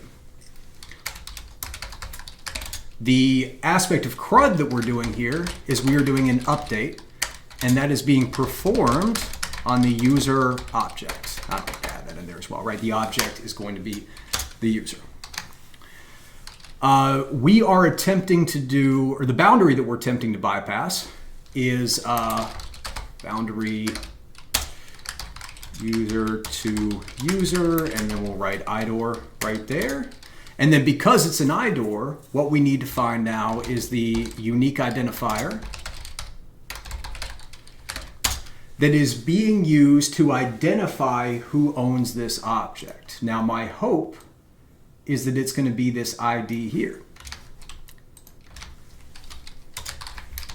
Just add a little question mark there saying we don't know. That's the best case scenario. The best case scenario is that, actually the best case scenario is not only that this ID value is being used to identify the user, but also that every time you create a new user, it just goes up by 1. So we're currently on this many users, and it's going to go 4, 5, 6. So it's going to be easier to guess those individual numbers. That's probably not the case. These are all these ideal scenarios, right? So I start by explaining an ideal scenario that you've probably seen in like a capture the flag or, hack the box, try hack me, all those different ones there. And then we bring it up to like, okay, but what does it really look like in a real world application? Because no public programs on HackerOne are going to have that very traditional thing where you're going to see it. So you got to be able to identify what it looks like in a real application. This is I'd be very lucky if this was really what was happening, where it was just identifying that and then going in and validating that the user actually owned it, probably through the session. Who knows? But that's probably not the case. First of all, are these sequential? We don't know yet. So that's a question we've got to answer. So we got our questions, right? I don't need to write questions, but that's what these are. These are going to be questions. So are the ID numbers sequential? I want to answer that. Question mark there. Is the ID value used to pull the larger user object? I don't know about that as well. And how does session come into play? All right. So let's go ahead and work on answering these questions. And the first one's pretty simple, right? Are these IDs sequential? Well, we already have one ID value here. So for demo user 1, we have this ID here. And I also want to start documenting this because we're starting to get a little bit more information. So ID, we have that. And then let's get the ID for team 2 or demo user 2. And the other thing we're going to do at the same time is we're now going to send the same request through the web browser. And we're going to see, is there any difference? I mentioned in the beginning, are they using the same API endpoints for the desktop browser and the web browser? I think for this, they probably are, because it doesn't look like there's a lot of difference between the two. But maybe not. Is it still going to this API? Where is it? API user? Or have they created something completely different for the web application and the desktop application only leverages this API itself? That's what we can find out. So we'll close out of that for right now. Let's get our browser brought back up here. We did not need that to open as well, but thank you, Windows, for trying to make some assumptions. And we'll come down here to our demo user settings just like we did before. And let's do make sure that we know what these are as well, right? So this is desktop install initial request. And then we have update name demo user 1. And now we'll grab the one for demo user 2. So just like we did before, change name demo user 4 test. We will intercept. We will save this. And we have our answer. So in this case, both the web browser and the desktop application are leveraging the same put API user endpoint. And we don't have any changes between this as well. So this request, we'll send it over to repeater. Maybe there's some differences in the cookies. Obviously, the user agent is going to be different, but that's probably going to be about it. Let's turn this off here. We'll go ahead and let that go through. Go to repeater. And now we're going to have update name demo user 2. And if I come down here and just rename them to demo user, send that. And we see everything looks basically the same. Demo user 1 right there and demo user 2. Now the IDs, that's what we're initially looking for. Our demo user 1 ends in 713 and our demo user 2 ends in 622. So just at glancing, it doesn't look like it, but who knows.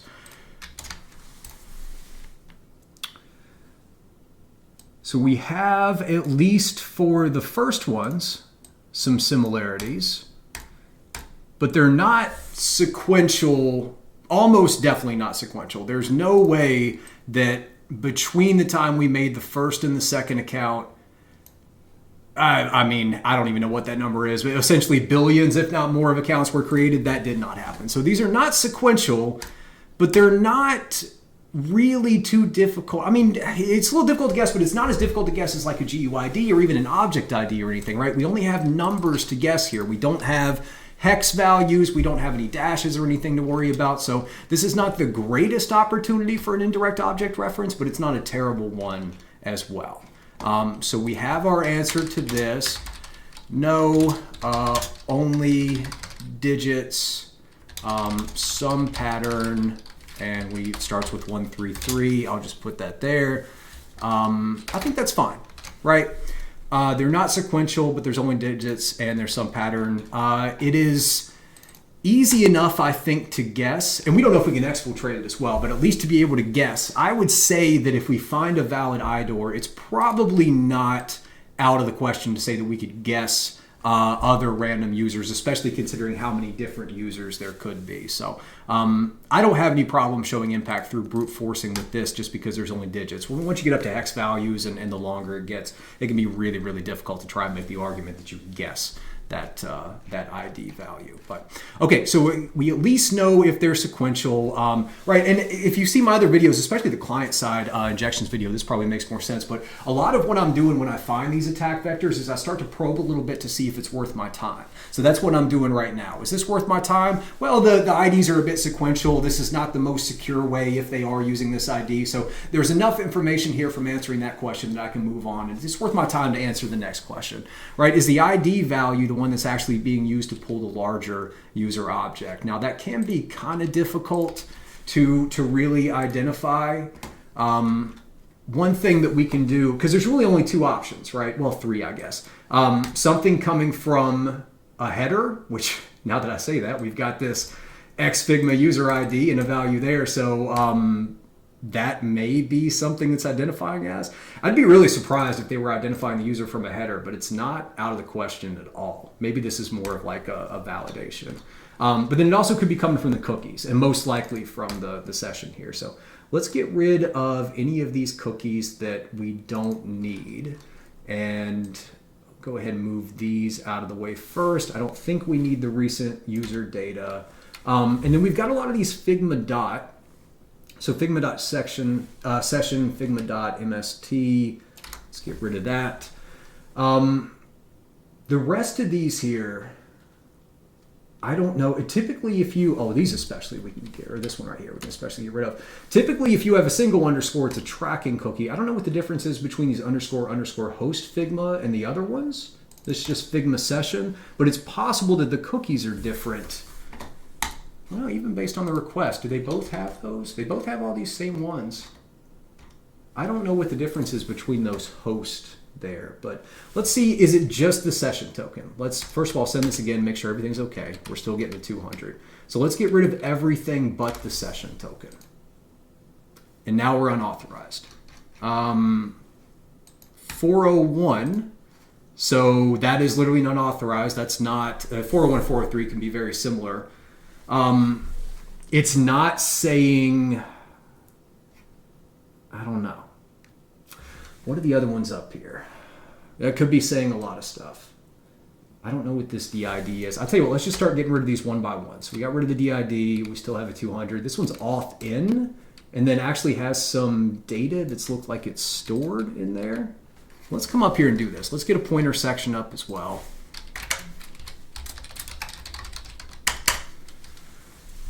I'm just going to grab this cookie because it's named auth in and there's data that's stored within it. And then let's see if we get rid of it. Is that having any? It is. That's giving us our 401. Okay. So we need to have that.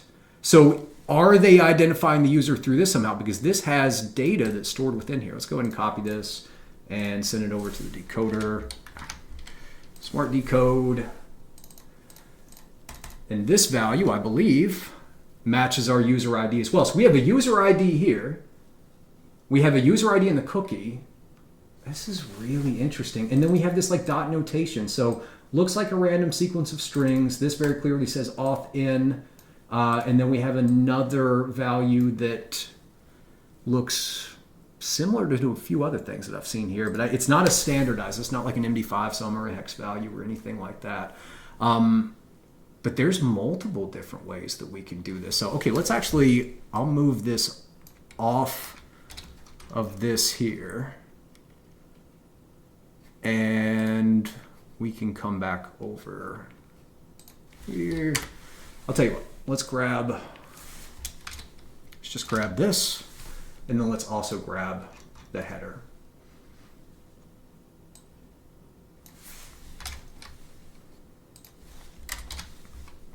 Right. So I see 3 different areas in this request, at least just in this, to where they are identifying the individual user. We know this auth in needs to be there. Let's try, what about this one too? Maybe it says auth in state is 1. Maybe that's true. Oops, sorry. Go forward, Control Z, there we go. Figma auth in state equals 1, so maybe the 1 is true, and if we send a 0, it's false, and it would just kick us back. I don't care if anything's there, just out of curiosity. Let's just go forward. That's fine. Okay, so we need that. Where did our other cookie go? We lost our other cookie. That's fine. Get rid of this here. Replace it with the one we know we need. Make sure that's still working. Gives our 200. So we don't need that other cookie at all. Let's see. Can we just get rid of the rest of them? Maybe it's just the session and the auth in. That looks fine. Do we need the session? You got to assume we need the session. We don't need the session. Really? Interesting. So this is all we need. Can we do the same thing on the other one? Is there maybe, because demo user 1 is coming from the desktop, maybe we need the session for the web browser and the auth in for the other one. Here's the auth in one too. This would certainly make it much easier to test. That's a 200 as well. That's totally fine. Okay, so the only thing that we need, let's come back over here. We don't need any other session tokens. This is what a full request will look like towards this attack vector. And then we've got, basically, come over here and copy this, put it down here, we can see immediately. It's in the refer as well. So maybe, well, let's add that as well. I wouldn't, certainly this is not going to be the main way that they're identifying it, but perhaps all of these are used together in some way to validate it. You know, maybe this whole system breaks if we, maybe we change this value and then it says, well, let's validate it with this, and then let's also validate it in the refer header. It's also validating a cookie. So that would be really interesting if they had multiple, and this is kind of the compensating controls for an IDOR, right? Is you've got to, you can just accept that this ID value is okay. And, you know, at that point, you're trusting user-controlled input. That's never a good idea. So even though these are all user-controlled input, this could potentially be what the developers thought. Well, the users are not going to be controllable, and then the refer is really hard to control as well, and then we've got a cookie. So if we just validate that all 4 of these match, then that will be perfectly acceptable. We're going to know that it's the right user, and we can go ahead and perform, basically serve the data back or change the data for that object. We can trust that the user controls or the user is who they claim to be, as long as all 4 of these match. I don't know if that's the case. We will see. So yeah, and again, we don't even know if the ID value is the one that's pulling it, although I guess it would have to be, unless it's here, unless there's some type of a session token hit here and this user ID doesn't have anything to do with it. So the answer to this is it can only be one of 2 things. They can only do it, yes, unless they use the unique token at, and then let's just grab the right here.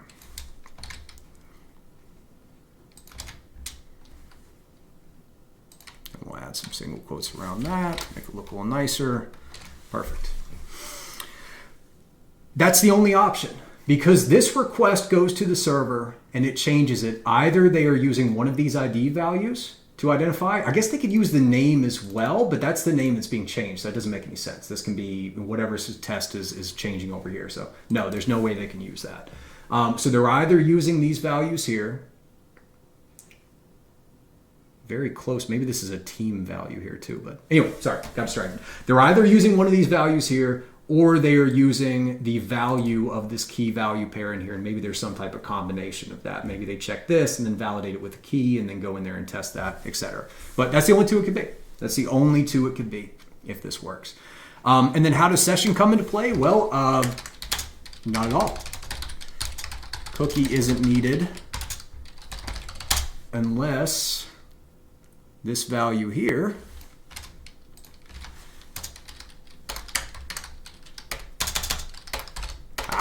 so hard to do that, is the session token, right? So unless this value right here is the session token, then the session doesn't even look like it's validating the session. So that's another pointer that maybe I'll do.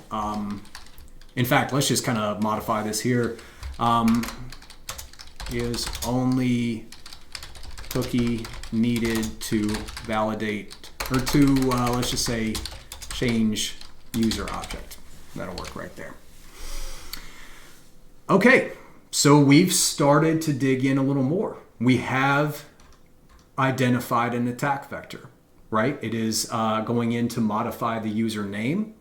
So the only thing left to do is to test and see if we can change user 2 or demo user 2's name with a request coming from demo user 1, and then vice versa. So we can go ahead and start testing that now. So let's come back up to the top here, and we've got, right now we're sending the request to change demo user 2's name. So we're just going to grab user 1's ID here, and let's start by just changing it here. Let's see. So what we know is that we have a combination of ID values within this. So I guess we just got to figure out which one is being validated, which one is not. So we'll start by just changing ID and send this, and we still get a 200. Okay, so what's the best way to do this? Let's just do tests. And then what do we have? We have cookie, we have refer, that's not how you spell it. We have x/Figma. User ID, let's just call it xFigma to make it easier. And then we also have our ID value down there. And then I'll just do KVP. I just want to make them look all a bit even there. That's the way that makes sense. All right. So we have our first test right here. And this one is going to be user 1. This is user 2, and user 2. Again, whatever makes sense for you. I'm just kind of, clearly I'm kind of making this up as I'm going along too. Everything is different, right? Every application is different, but this is what makes sense to me, right? So we're going to do this test here, and I'll actually change this. You can call it whatever you want, you know. But ultimately, we want to see what happens as a result to start getting ideas. So when we do user 1, user 2, and user 2 with this combination, what do we get? Let's come over here and do test. So does it work? It does still work. Okay, so we'll do works. And changes user 2, right? We still see our user 2 object up here. So changes user 2. Let's call them demo user 2 right there, just like the other ones. Okay, so let's keep repeating these tests here. So in this case, we are not seeing any effect. I'm just going to keep walking these up one by one. Let's see what happens if we also modify this here in the Figma user ID. Now we're unauthorized. So if we do user 1, user 1, user 2, user 2, we get unauthorized 401 response. And no message or anything else, it just says that. So test 2 does not work at all. So let's see if we can unbreak it without having to modify any of the ones we've already modified. So test number 3, we'll see what it does. I don't think the referrer is going to have much of an impact there. Let's try this one. Let's see if we can modify this.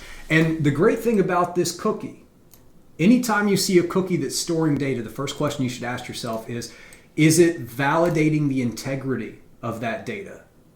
Based on this, we don't think it is. What I mean by that is it somehow signed to where you can't come and modify this information?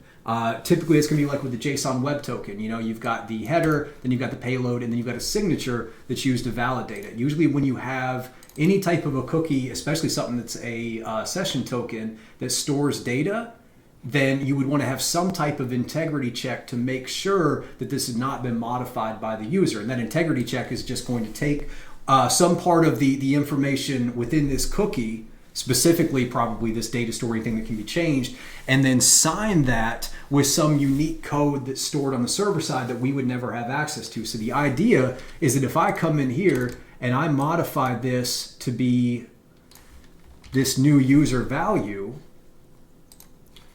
is there any way for the server to know that I've modified this?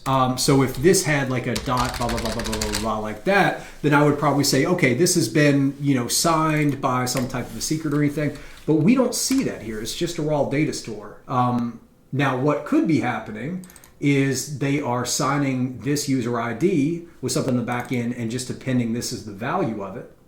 And then that's what this is actually a signature as opposed to a session token or anything else.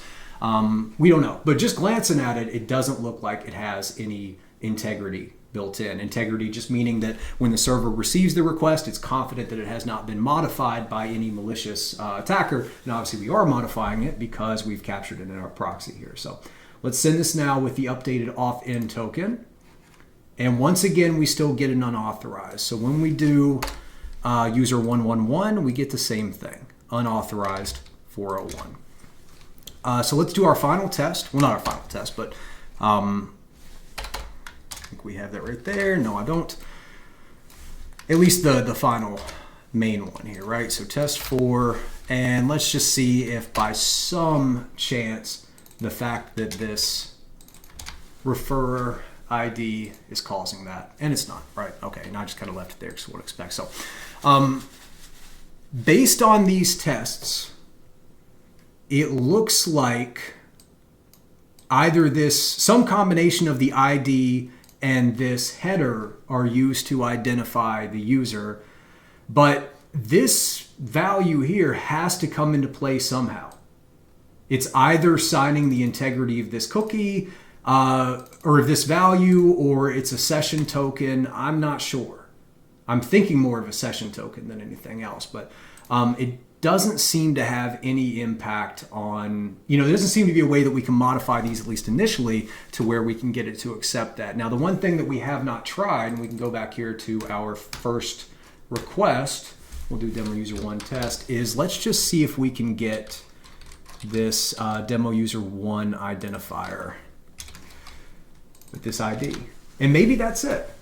Maybe if we just change this is the last test I want to run on this one here. And once again, we have a 401. So this header is definitely important. It seems like modifying just that header causes the functionality to break, right? And we can try different combinations of this. We could come up here and let's just see if these two and the other ID works, but I really wouldn't expect that. Yeah, all of these are still unauthorized. So we'll come back here and do one more copy.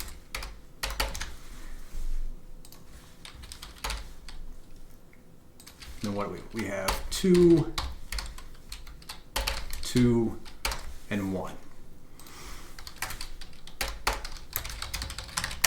All right, so the results of this test tell me that the Figma user ID header is important for validating requests to modify the user object. So we'll start to kind of take some different notes in there. So So I don't know exactly how this is being changed. I'm fairly confident that what's happening here. If we can go back to where they're all for, I'm fairly confident that what is happening. Good grief, I can't talk now. Is that the server is receiving this request, and the first thing it's doing is taking this value from the header and validating it somehow with the session. I think it's probably taking this, going into the session. I think this is an actual session token here. So I think it goes in and finds the user ID. It probably goes through here, and the reason it has this, it may be looking for multiple key value pairs within this. So that's something that we could potentially test. But I think it's going in, it's validating that this is the session token, and then from there, it'll go back and say, okay, grab this ID, go back in and make the modification as well. So based on everything that we've seen here, I don't feel like it's a good use of my time to continue testing this attack vector. We have a lot of different ways that we can continue to test. I haven't seen anything that tells me that there's any variation between the desktop application and the browser. So I think we can kind of move on from there. Let's try one more test on the user-to-user boundary here, just another one of the changes. So let's send this down here. And yeah, let's go ahead and just do something easy, right? Because the email here is going to be a little bit more complicated. Let's just see if this is handled in the same way. Let's just try the job title. Actually, sorry, let's bring this back up. Proxy, intercept, change job title. I'm going to do user research now. You can send that. And yeah, so anybody who watched listen, Mr. Peter, anybody who watched my live stream looking through Figma we did mostly server-side injections, talk a little bit about client-side as well. But if you watch that stream, you will already know this. But the Figma application actually has a misconfiguration called mass assignment on API. It's one of the higher items on the OWASP API top 10, and that's mass assignment, right? Like I said, what that means is that if you look at the actual route, the attack vector, if we come over here and copy this next attack vector,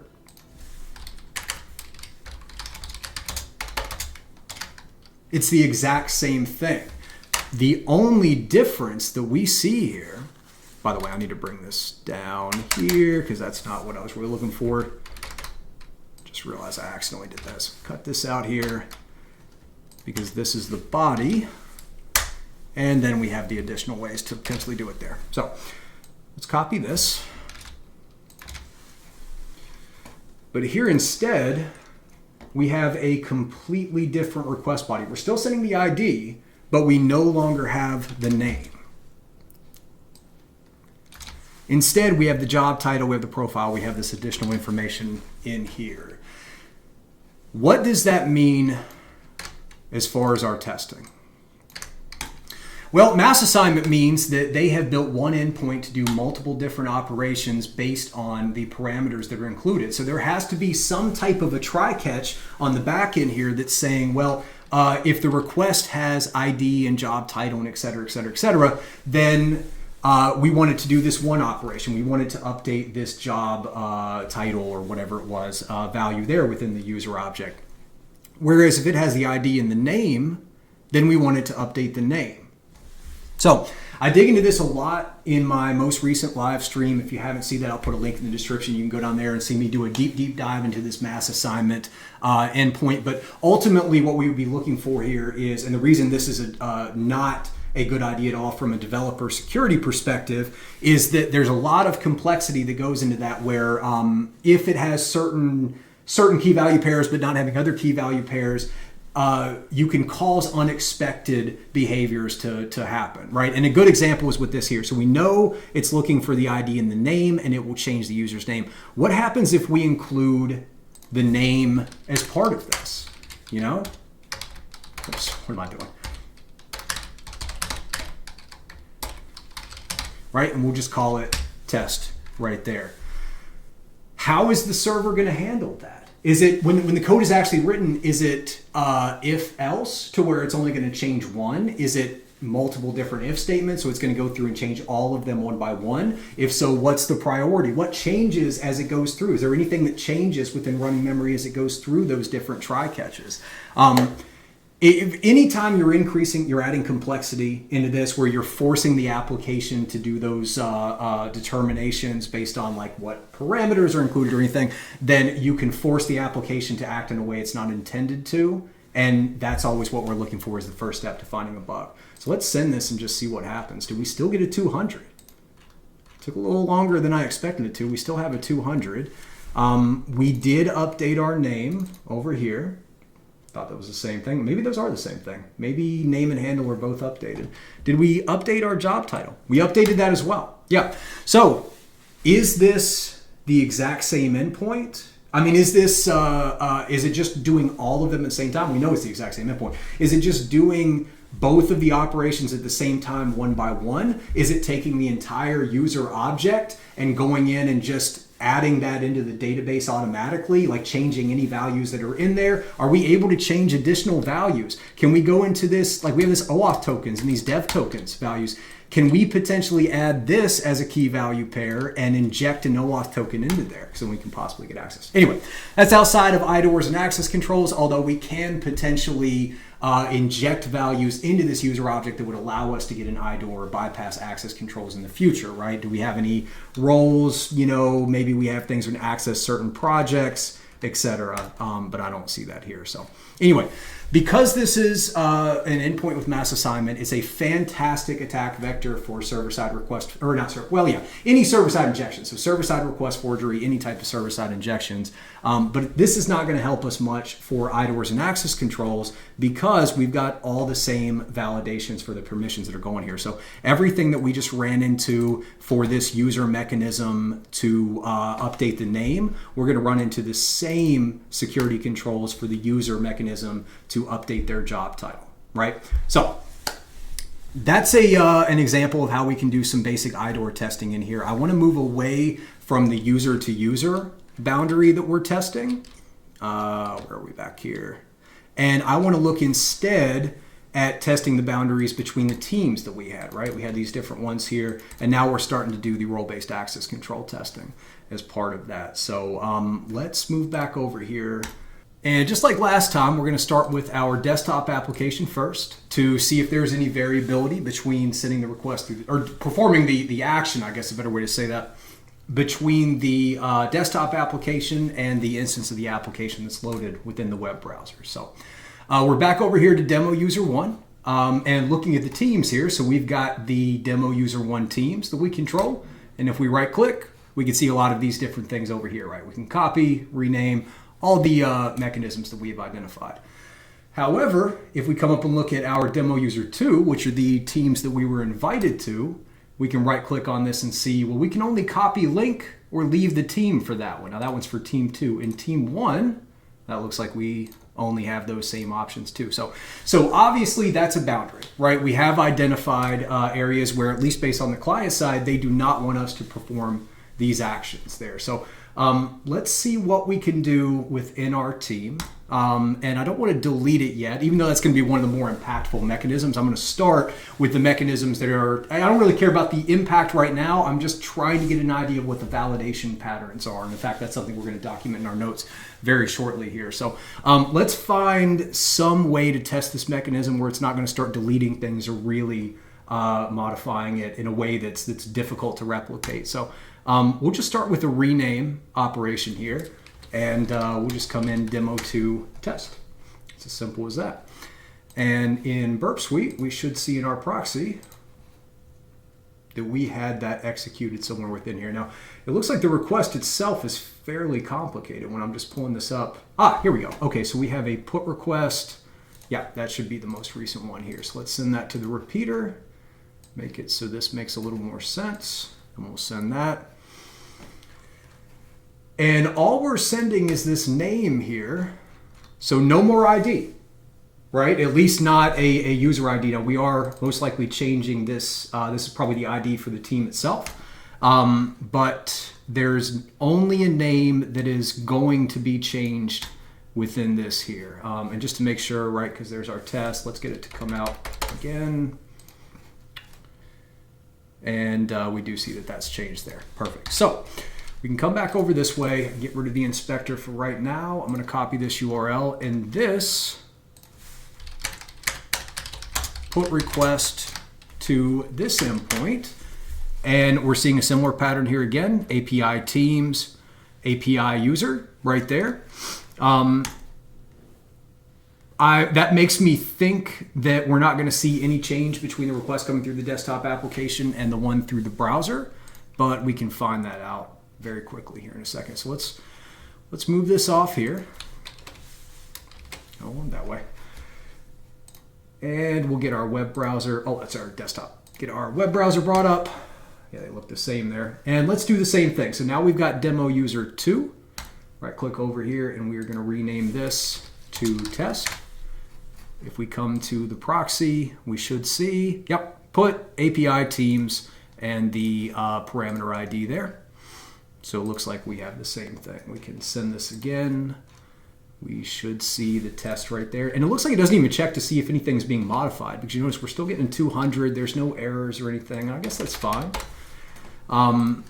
Makes me think that maybe they're just taking this value and just throwing it in there. And I'm thinking there's less server-side validation than there really should be, but maybe that's what they want me to think. I don't know that for sure. But we did see this move over here. So let's come over and we're doing update team name. And this one is demo user 1. And then we'll set this as the same thing here.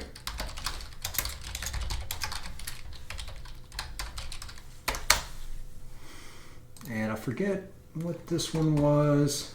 Oh, right. Okay, so we can just move this off because that was just part of a separate test, although it is something that we would, it's an attack vector and probably something that we would end up testing. But based on the mass assignment that we've identified, I think that ultimately this is really just one attack vector. And what we need to do is go through this very large user object here and one by one find out which one of these key value pairs we can modify with a put request and which one we cannot. But that's more for server-side injection testing. If you go back and watch my live stream, we go through that for a little while, but not in scope for this pre-recorded video that is already 2 hours, which is longer than I wanted it to be. So let's come back over here to our notes. And we're going to do the same type of thing again. Oops, did I not copy it? Try this one more time. Copy. There we go.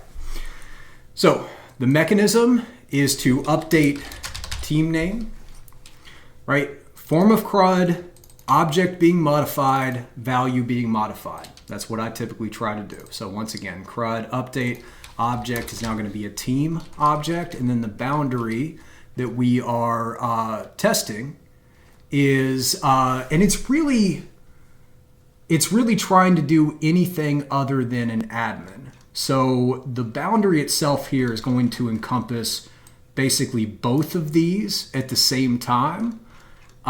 So let's just do team non-admin to team admin. And then we have to do, this is a role-based access control test as well. Let's do this just to make it a little easier. I like that better, right? So any team member that is not an admin, so if they're set as team can view or team edit, honestly, if they're unauthenticated as well, that's something that we would test. But ultimately, this is the boundary. So we need to make sure that only admins have the ability to update, to perform the update mechanism on a team name here, right? So we can very easily test that, right, by just adding a non-admin user to this team here and using an admin user to send a request that's going to update the team name. But we'll capture that request in burp and we will replace, we come back over here and get to the right request, we can replace most likely just the cookie and this user ID in the header. Possibly the referrer has some impact and I would kind of want to test that, but we know for a fact that at least these two make a difference there. So again, very easy test to do, role-based access control test. But before we move in and actually do that test, I want to call out one other thing that maybe you've already recognized, which is we've identified this one boundary that we have, the role-based access control boundary, but we've got another boundary here that's actually going to be verified or validated before we reach this role-based access control boundary. And that's actually an indirect object reference boundary, right? That's coming from the ID up here. So this ID is related to the team. And let's actually bring our XMind back up, because this is where it can really be helpful. So we are checking to see if a non-admin user that we have created, so these are our admin users, and we are creating additional users to add into these teams that are outside of these two. Now we are checking to see if the user that exists within this team has the permissions, has the sufficient roles to access the mechanism to update the name.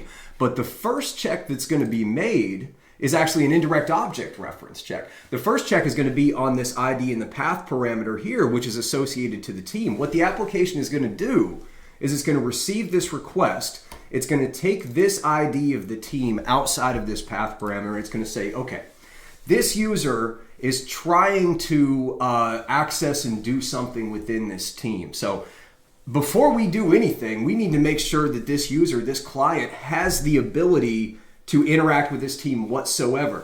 Do they have the ability to use this unique identifier to access the larger data set of the team and ultimately modify that data, read that data in some way? Can we even access this team object over here in the first place, right? So once that's done, so in this case, we're added to the team already. We do have those permissions, so it's going to pass that initial check. It's going to move on from that boundary, and then the application is going to test the roles. It's going to say, okay, this user has access to this team.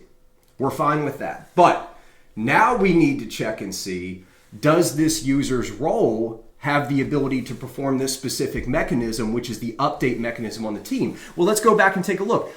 Well, only admins are supposed to be able to perform this mechanism. We know that this client, this user, can access the team. That's totally fine. But now they want to come in and start modifying the team name, and we know that only admins should be able to do that. Well, let's grab this value here. Let's take the session token. Let's make a query into the database and say, hey, who owns this session token? And by the way, just do an additional check in here to make sure that this value in the header matches the value that comes back. Let's just add that additional layer of validation, right, as an additional compensating control.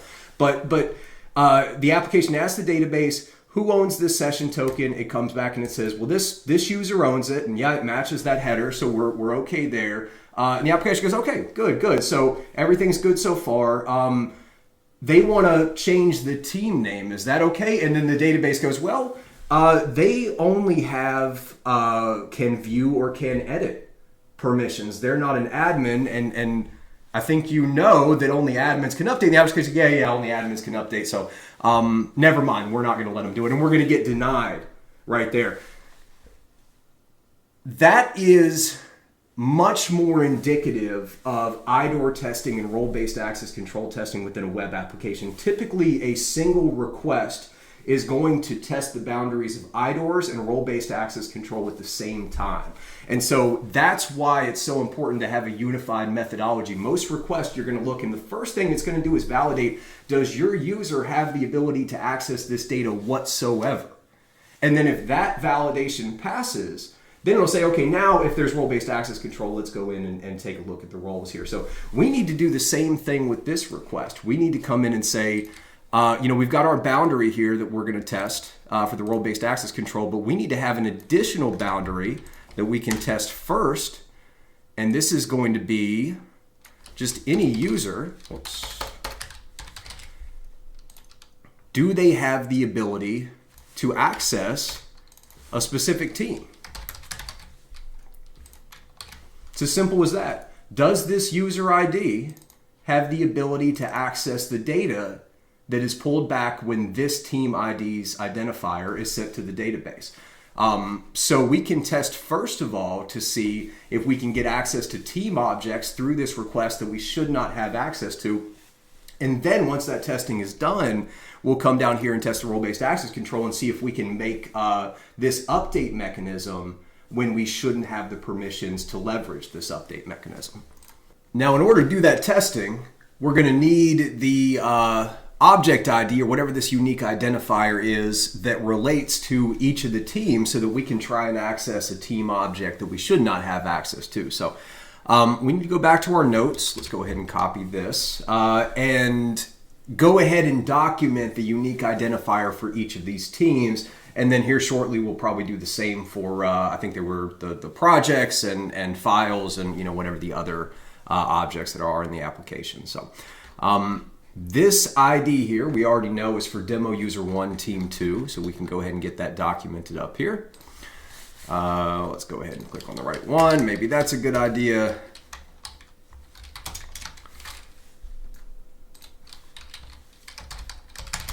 ID right there. Now let's go ahead and get this copied out because we'll do the same thing for the other teams.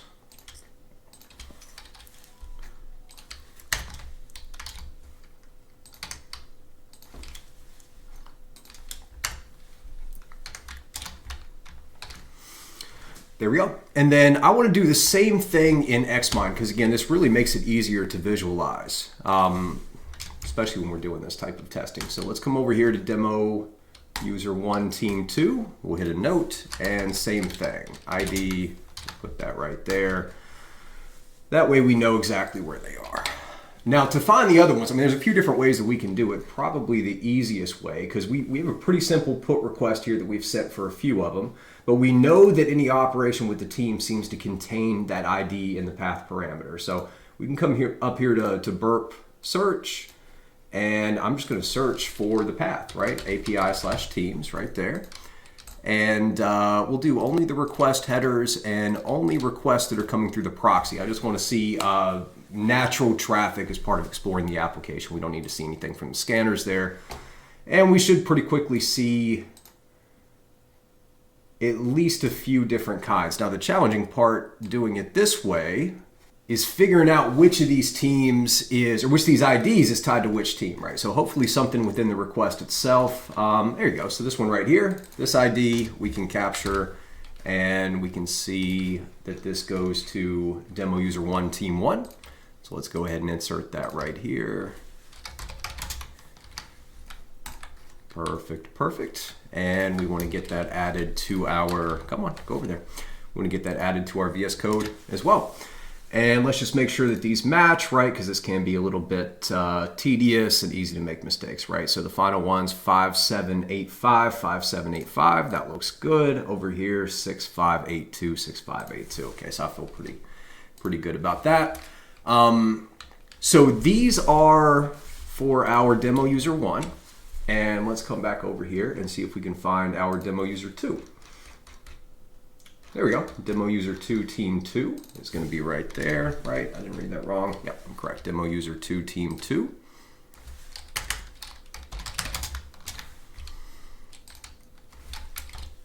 Let's go ahead and get that added in over here. And we should be, or should see one more unique identifier. I think this is it right here. Maybe, do we have a put request or anything? See, this is where it gets a little bit more complicated. So tell you what, let's go back and do it the other way. Let's go back and do it the other way. Let's close out of this. The only one that we don't have right now is demo user 2, team 1. So just so that I can demonstrate this as well, here we have the team. Another easy way to do it is just to right click, and right, we can just rename it. We can perform this operation there, and we know that in our proxy, we will see a put request. Send this to the repeater just so that we can easily grab it. And we know that this ID is going to match that there. So that's, again, you can use search, you can go in and do the mechanisms manually, totally up to you. I just kind of see what I'm feeling that day, so.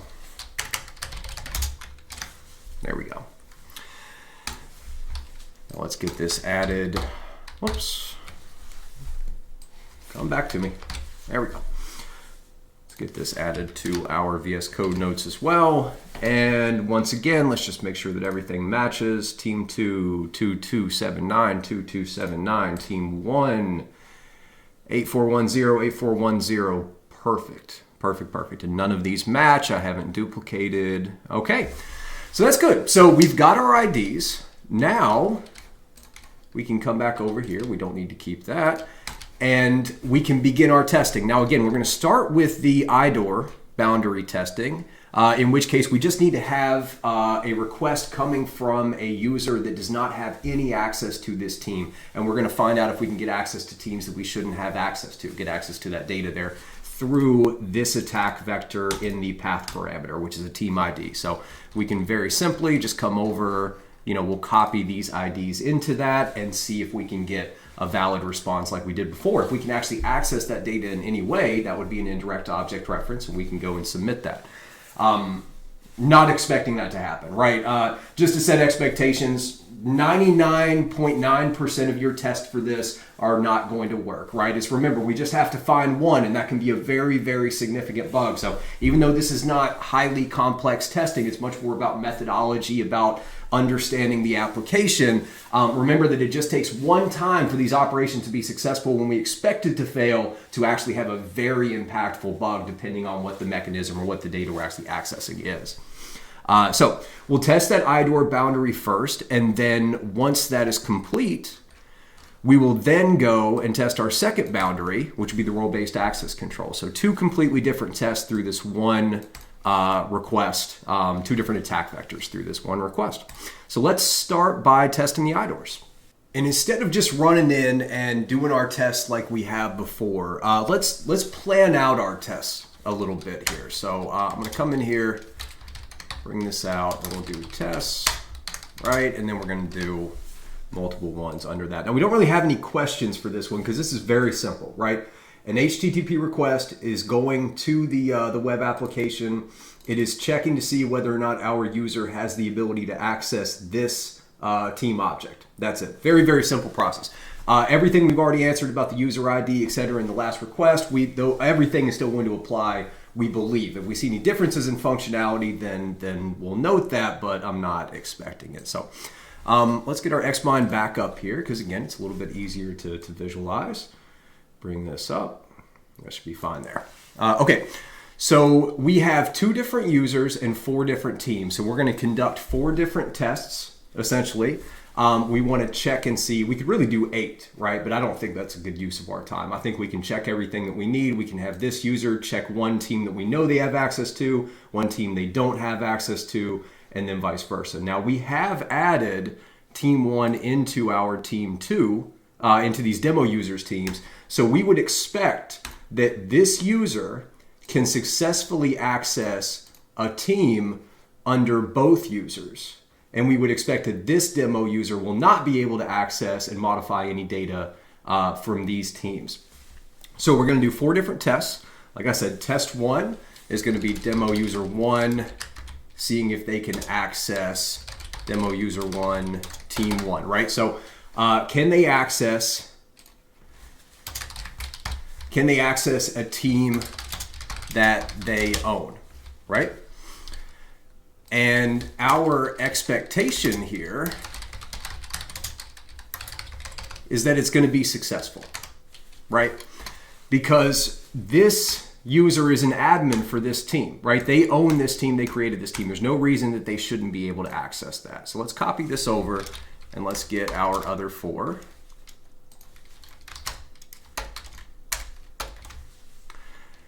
And now we'll do demo user 1 again, but now we're going to do demo user 1 to demo user 2, team 1, team that they are added to, right? And once again, we would expect to see a success, right? Because this team has been added in here. We're just checking to see if they can access this team whatsoever.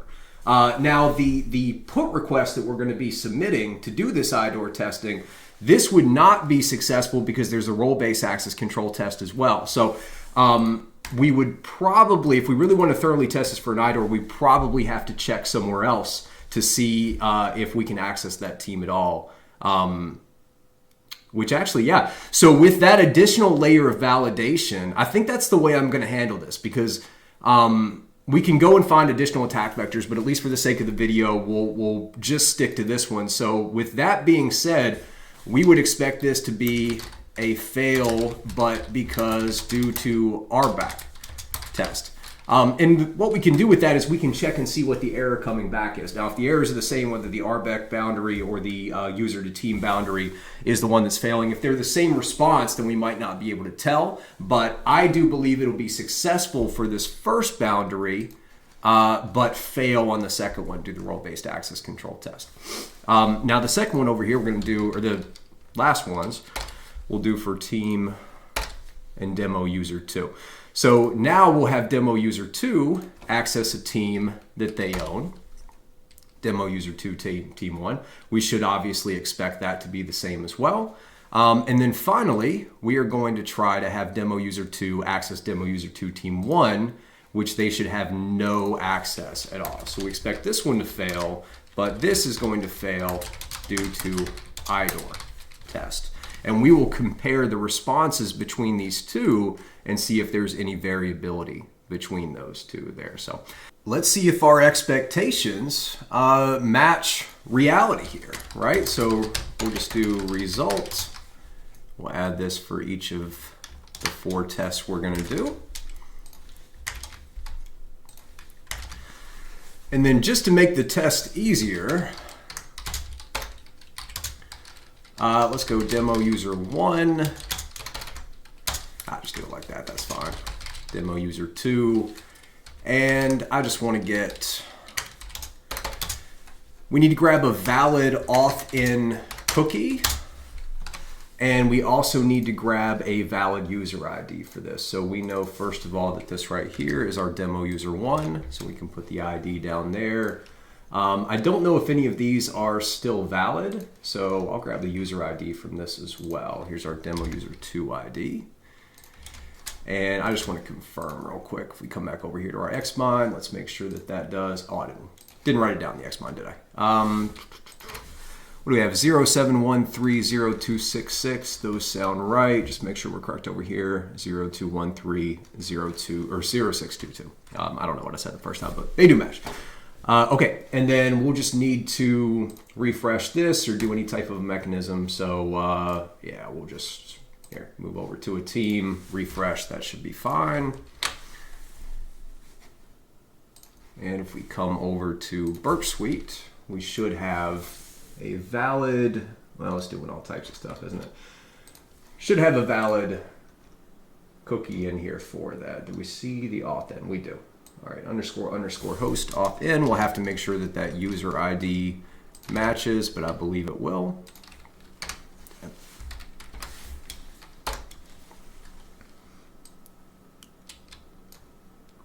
Ah, see, almost grabbed the wrong one. Okay, so this right here needs to be for demo user 2, right? Because you can see 0622 right there. You can see it directly under, and then we just need to grab the one from our desktop browser. Click through a few of those. And if we go back to Burp, which I have now closed out, we should see a new token, which I think it picked it up. These look like the same request. Hold on, let me move this over here. Okay, yeah, no, that's fine. And there is our, well, there's the Mac. Here we go, auth-in cookie. I believe that this should be all we need to do our testing. All right, let's come into here, paste that. Once again, let's make sure that this matches. 0713, perfect, perfect. Okay, now we'll come back to repeater. Move up here, we have our update team name for demo user 1. Here is our attack vector, and all we need to do, oh, we're gonna need to get the team name, or the different team items as well, aren't I? That's gonna be a lot easier. So let's do that. For each one of the teams that are gonna be targeted, let's get a section in here so that we can get each one of those. Okay. And we have those in the XMind. This should be very, very easy. So we are, on our first test, demo user 1 is trying to access demo user 1, team 1. We don't need to worry about who's accessing it. I'm talking about this in real time, but let's grab this. So our first test is going to test that ID right there. The second one is going to test demo user 2, team 1. So that's going to be this ID value right here. This will just make it easier while we're running our testing. Once again, demo user 1, team 1 is the target, so we can put the ID there, and demo user 1, team 1 there. Pretty sure I just said the same thing twice. It's still a little early in the morning, so apologies for that, but I think you get the point, right? Okay, so now we should have everything that we need. We have our request attack vector on this side, so to perform any of the, or each of the tests, we can just grab this ID here. We will copy and paste it there. We will then come and grab the valid cookie, right, for our demo user 1, which is the one that we want to be accessing this mechanism, or accessing this object, right? Sorry, we're accessing data at this point. We're just trying to see if this user can access the team data right now. And then we will take their user ID and we will modify this, and just to test, we'll modify this as well. So we would expect to see a successful 200. I'll write that in IDOR test right there. And if we send this, that is what we see. So the result is a success, exactly what we expected to see. And that's good. That means that our testing is on the right track, right? Now for this second test here, we're going to do demo user 2, team 1. So we've got to come back up and we've got to grab the team ID for that. And we can replace that here. But we still have demo user 1 that's trying to access it. So we don't need to modify our cookie. We don't need to modify anything else in here. We're just changing the team that we are trying to access here, demo user 2, team 1. Now, again, I expect this to not be successful, but I also expect to see some type of a message, hopefully, that says the reason for that is that we are not allowed to perform that mechanism, not that we're unauthorized to access the team itself. So let's go ahead and send this. And exactly what we were hoping. So our result is a 403, and we have a verbose response here. It says, you do not have permission to do that, contact your administrator. So I do believe I was correct. I think that if we were unauthorized, and maybe we can, well, we'll test that further down here. So if we were unauthorized, I believe we would get a 401. So that's super helpful. Something as simple as having a 403 response and a 401 response is super, super helpful for us as an attacker.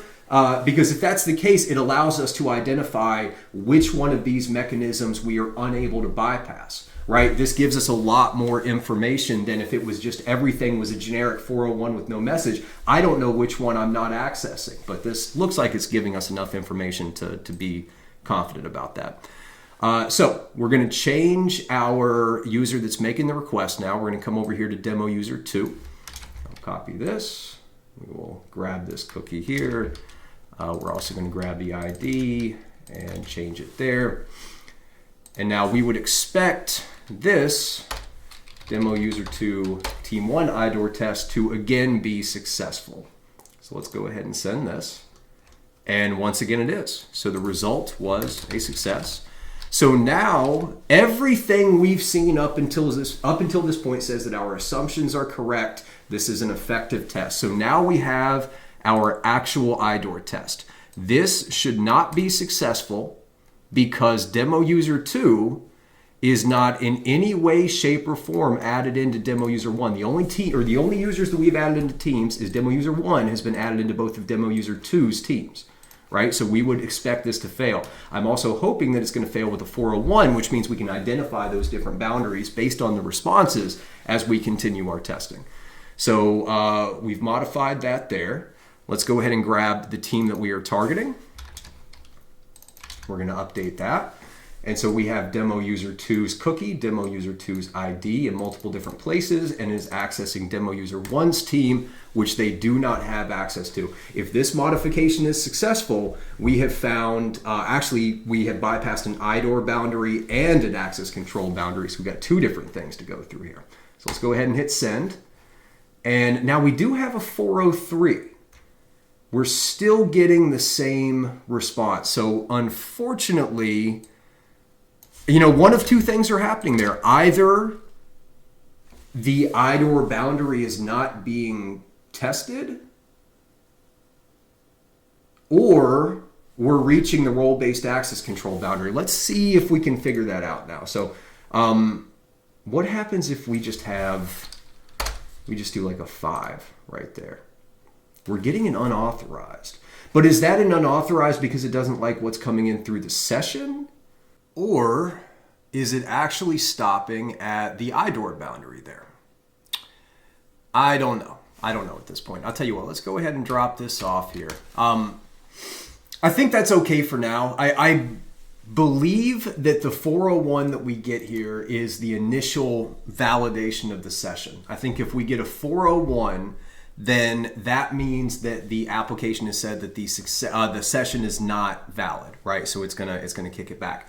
Whereas I believe the 403 that we're receiving is after that session check has passed, I believe any type of ownership, so IDOR or access control, may give a 403 based on this testing. I could be wrong. It could be that just put request give a 403 and get request would give a 401. I don't know, but I'm starting to possibly, put the picture together in my head. So anyway, the one piece in our notes that we don't have yet that I want to start documenting, and I'm making a lot of assumptions. Everything that we're doing in this is making assumptions, right? Because we don't have access to the server-side code that's back there. So, but the one piece in our notes that we haven't opened up yet, and I haven't talked about yet that I want to, we can come back up here. So we've got the objects, the mechanisms, we've got our boundaries. What we also want to identify is validation patterns. Right, so we know that this web application has multiple different ways that it's going to be validating our user-controlled input. And we want to start to identify what those different patterns are for several reasons, right? One is we just need to try and figure out how it's doing that validation so we can bypass that. That part is pretty easy. But from a developer standpoint, right, when you start to pick out these individual code patterns, you can, as an attacker, you can start to tie these code patterns in your mind to different teams, right? Because that's usually how a development team is going to work.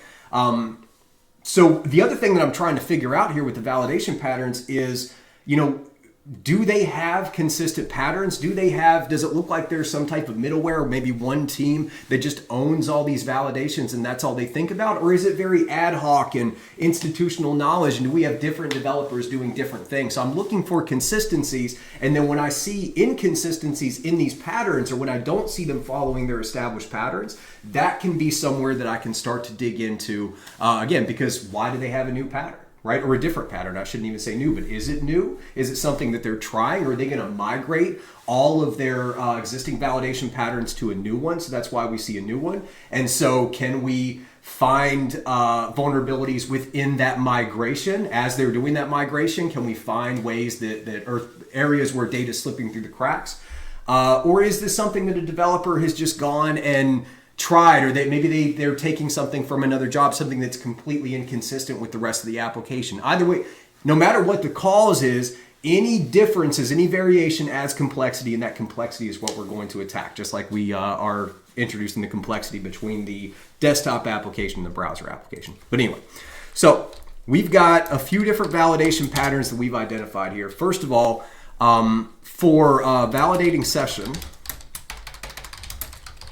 I believe, gosh, I can't type. I believe based on the testing that we have that the two values in request are required. I'm telling you, I cannot type. The one is going to be this cookie here.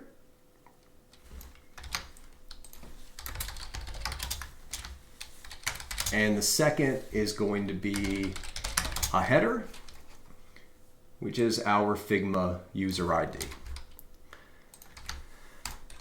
So now if we find an endpoint through our testing that seems to follow a different pattern to validate the user's session or make sure that they can access any of the application at all, then we can begin to test this. But this is probably going to be modified, right? As we're continuing to do our testing, jumping around the application and attacking new attack vectors, we're probably going to see different use cases of how this session is being handled. That's going to give us more insight into how it actually works. So these validation patterns are always going to be updated.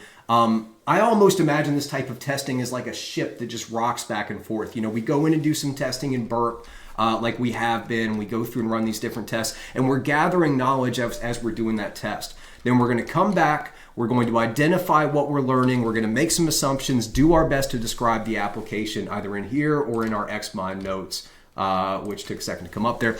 And after that, and we've got our notes, we can take a step back and just think for a little bit and try to find new attack vectors. We can go back in and do more enumeration and start to try to identify new places that we can actually target the application, right? And it's going to be that constant rocking back and forth and back and forth. And the more time that you spend doing that, the more time that you dig into an application over weeks, over months, you're going to start to really get to know that application, really get to know the patterns, and very easily you're going to start to recognize the variation in those patterns. And a lot of those variations come when the development moves forward, right? Don't just think about trying to find bugs in the past, bugs that already exist within a web application. Try to find bugs that are going to be introduced in the future. Think about how you can sit back and monitor changes in the application and identify when the developers are making are validating in a different way or making changes to their code patterns, so you can possibly find those new vulnerabilities that are coming in the future, right? Okay, so I believe this is how it's validating the session. Maybe the refer header comes in, maybe not, but I haven't seen any evidence that it's really, really required, so I'm going to leave that out. The other patterns that we have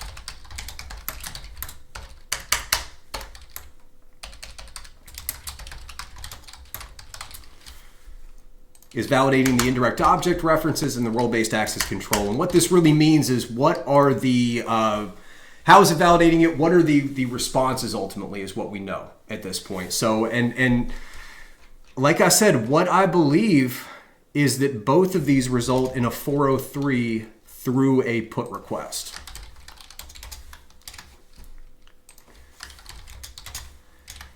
Now, I could be completely wrong.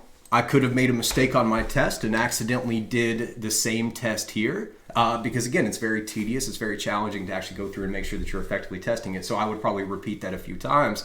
But based on what I've seen, this, I believe, are the validation patterns we've identified. Every request that goes to the web application that is going to an authenticated endpoint, the first thing that application is going to do is validate based on this cookie and this user ID header that this user should have permissions to go and access that authenticated endpoint that has a valid session at this point as well. I believe that's what's happening right here. Once that validation is confirmed, the application will then say, okay, this user has an active session. They can go in and access the authenticated accounts. Now let's check to see if they're accessing any data. Do they have permission to access that data set? Do they have permission to access that mechanism? And it seems that at least when going through a put request, that the response from the server is this 403, you don't have permissions to do that for both. I want to go in and test some other IDORs to see if we can get this result. I think that a GET request is going to have a different output because a lot of times they're completely different validation mechanisms for GET and actually modifying any data. But again, these are all assumptions. I'm just trying to figure that out. But anyway, so now we've done our IDOR test, right? We've tested the boundary to see whether or not our user can access a team that we should not be able to access, the larger team object with this unique identifier. So now we can test the boundary of the access controls within that. So let's come back down here. And again, so we need to let's go ahead and plan our testing out again, right? So we need to have a team member that is a non-admin attempt to perform this request, attempt to update the team name, which is something that only an admin should be able to do. So let's come back down here. We already have the information at the top that we can use for this. And this one should be a little bit easier, right? Because we don't need to go through and test all the different combinations.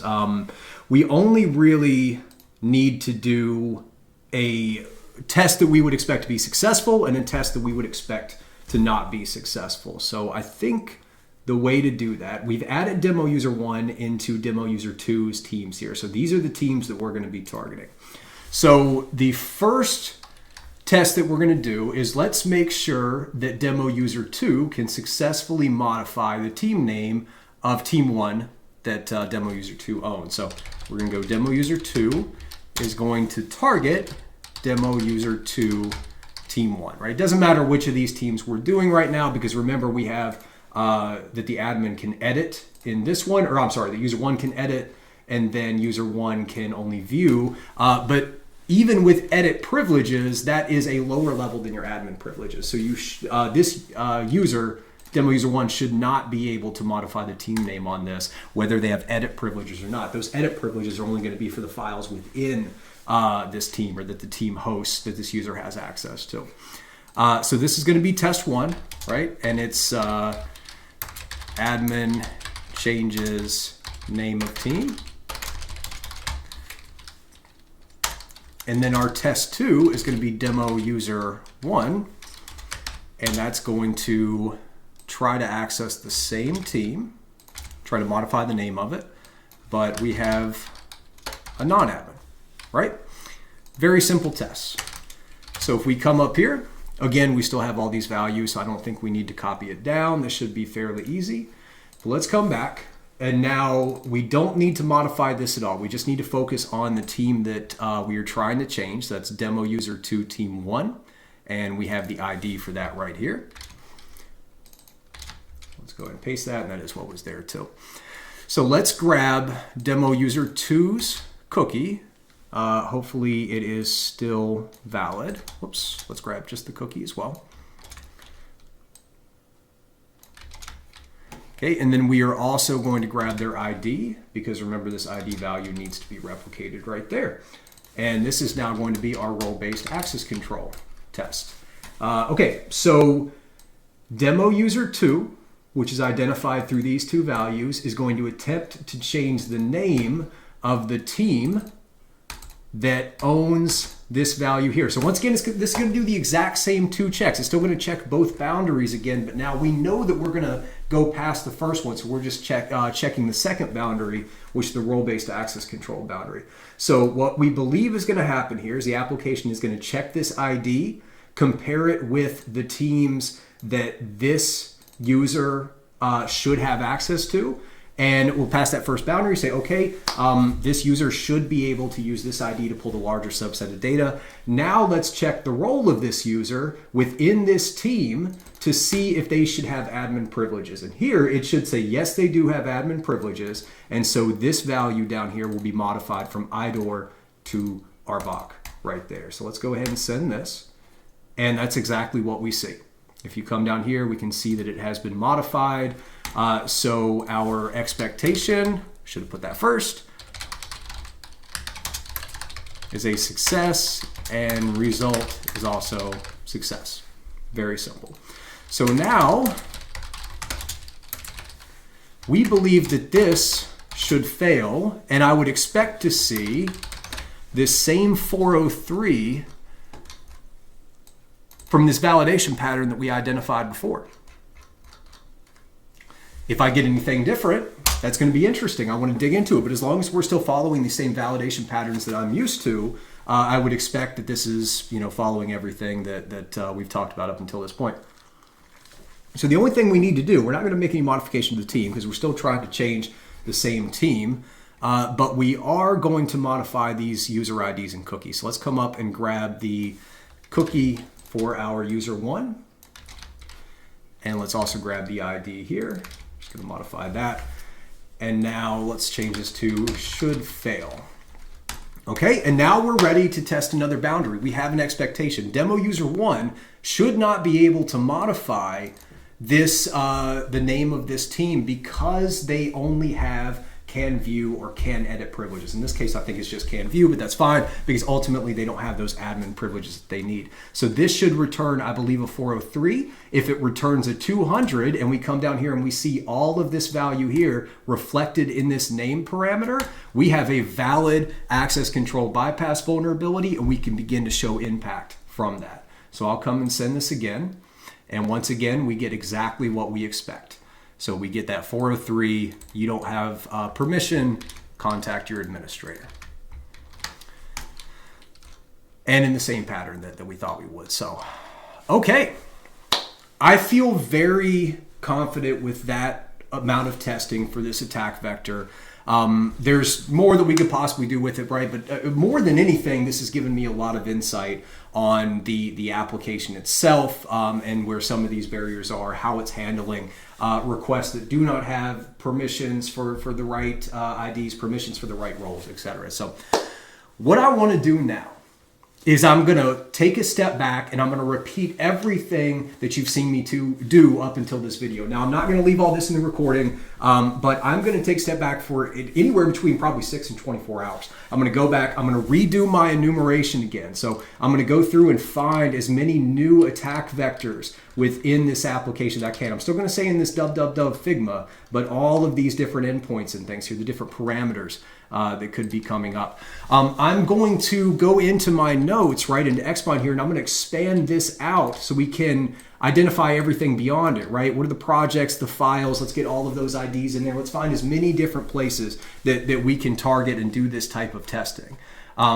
I'm going to keep going back and forth with that for a little bit, and when I come back, I'm going to have a list of between 4 and 5 different attack vectors that I think are good targets for us to walk through one by one. I think it's a great way to start winding down this video is let me go back, find a bunch of good targets with different use cases. We'll talk through each one of those, do our testing in the same way you've seen us do before. And then finally, I'm going to make sure that a few of those are leveraging the WebSocket within this application. We could talk about how IDORs and access controls are effective within a WebSocket, like I mentioned at the beginning. But let me do that. I'll come back here. Well, for you, it's just going to be a second. We'll do a smash cut, and we will go from there. Ready, go. We're back. Spent most of the night last night going through and finding a couple different attack vectors. So we've got 4 on the list here to go through that I think are going to be really great.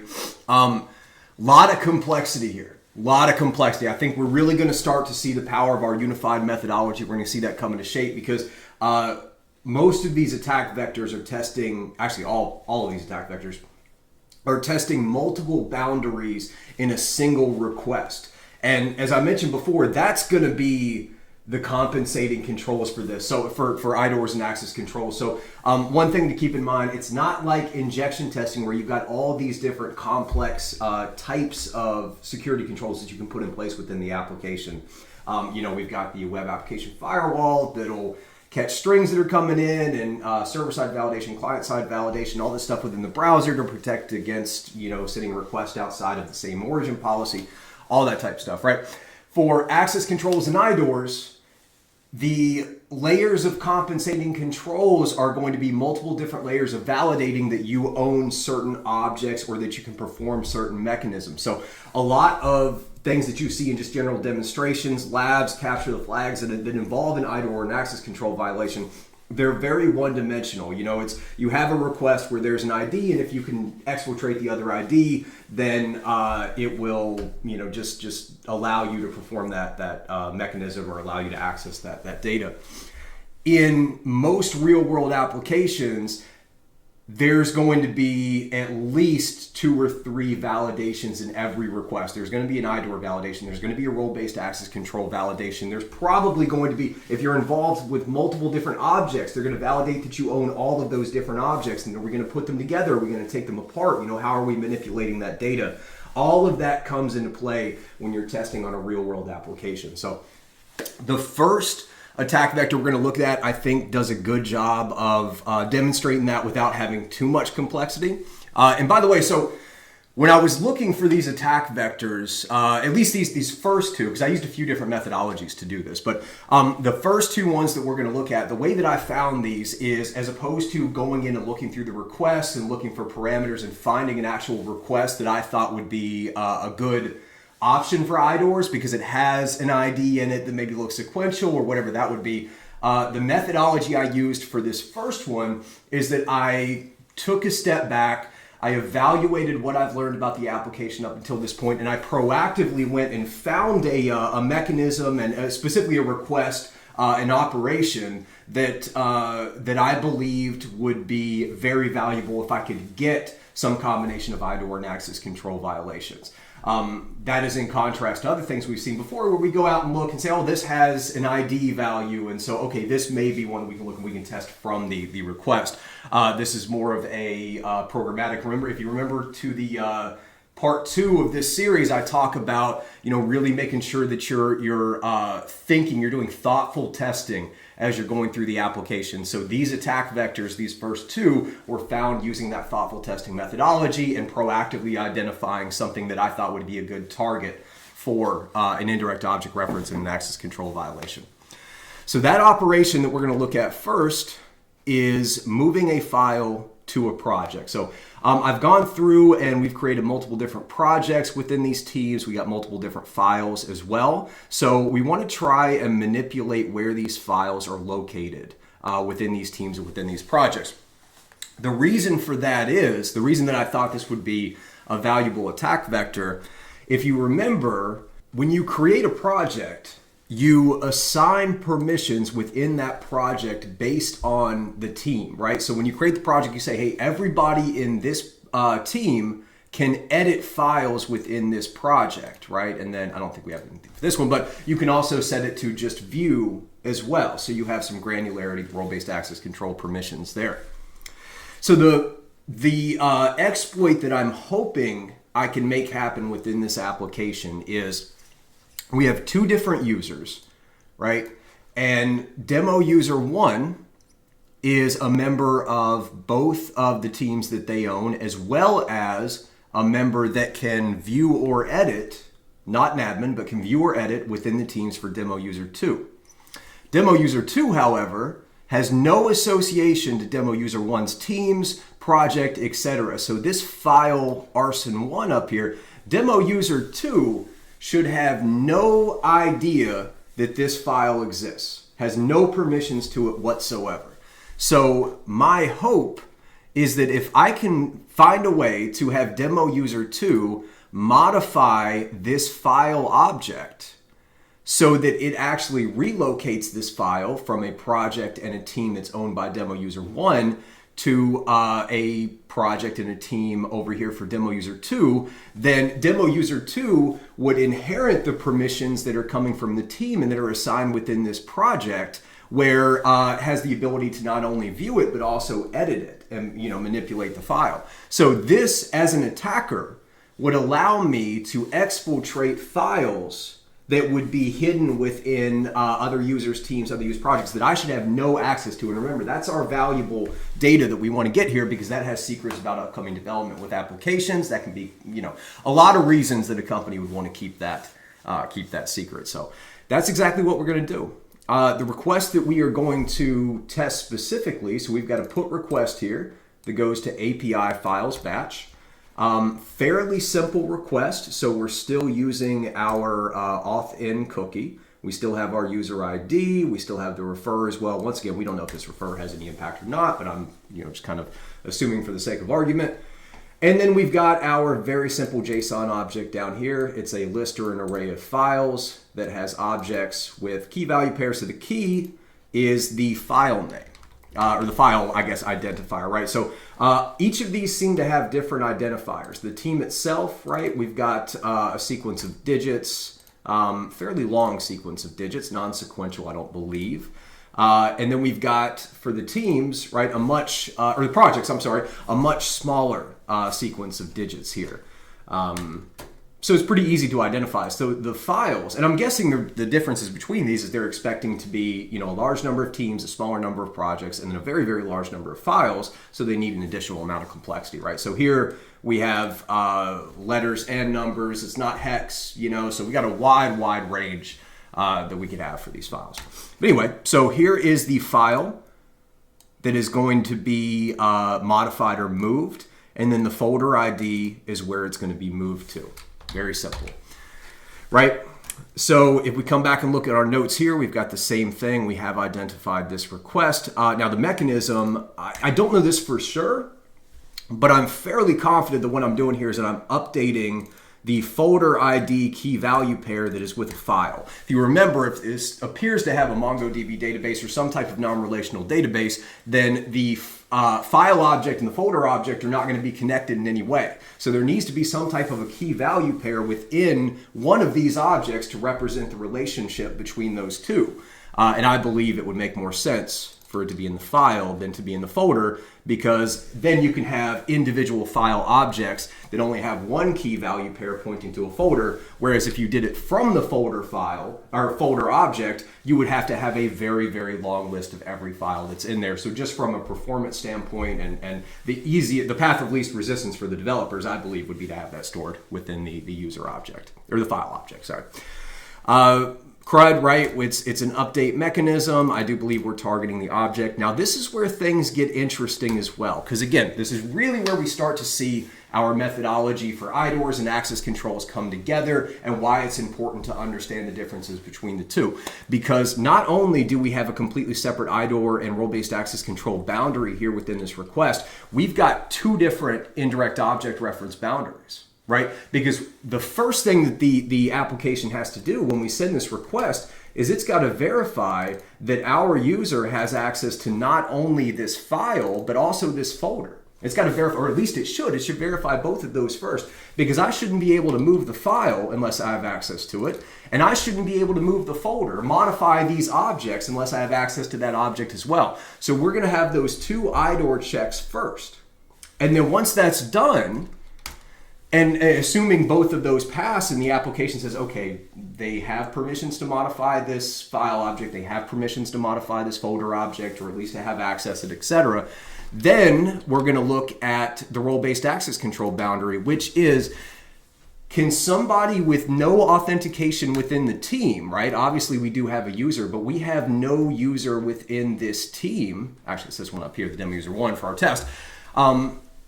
From an authenticated perspective in relation to the team, can we perform an admin mechanism? So that is a dramatic leap in permissions there. We're not just talking about a small leap. So again, this attack vector was chosen specifically because I believe it would be a great way to show impact very easily. I believe that this is a report that would pay me quite well.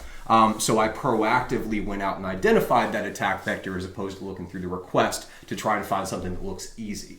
So I don't, this will probably be, it's just a complex test, right? There's a lot of different boundaries that are being tested. But let's go ahead and run through, and we can do this fairly quickly. We've only got 2 tests to run, so we're going to have demo user 1 try to move. Let me get XMind back over. Demo user 1 is going to try to move this demo user 2 file up to a team that demo user 1 controls. Now, demo user 1 is a member of these teams, so demo user 1 should be able to perform this operation and move the file over. The next test we're going to do is the exact same thing, but demo user 1 is going to try to grab this file arson and move it back over to this project. If they do, they will have stolen that file because demo user 2 does not have the ability to access that file based on our current permissions. We expect it to fail, but if it's successful, we have a very, very impactful vulnerability that I would be very excited to report. So let's do this first. Let's go ahead and get this up here. I'm just going to refresh, and I will do the same on our Figma browser. We'll just click around a little bit because I want to grab some fresh session tokens in here. Here we have our first one.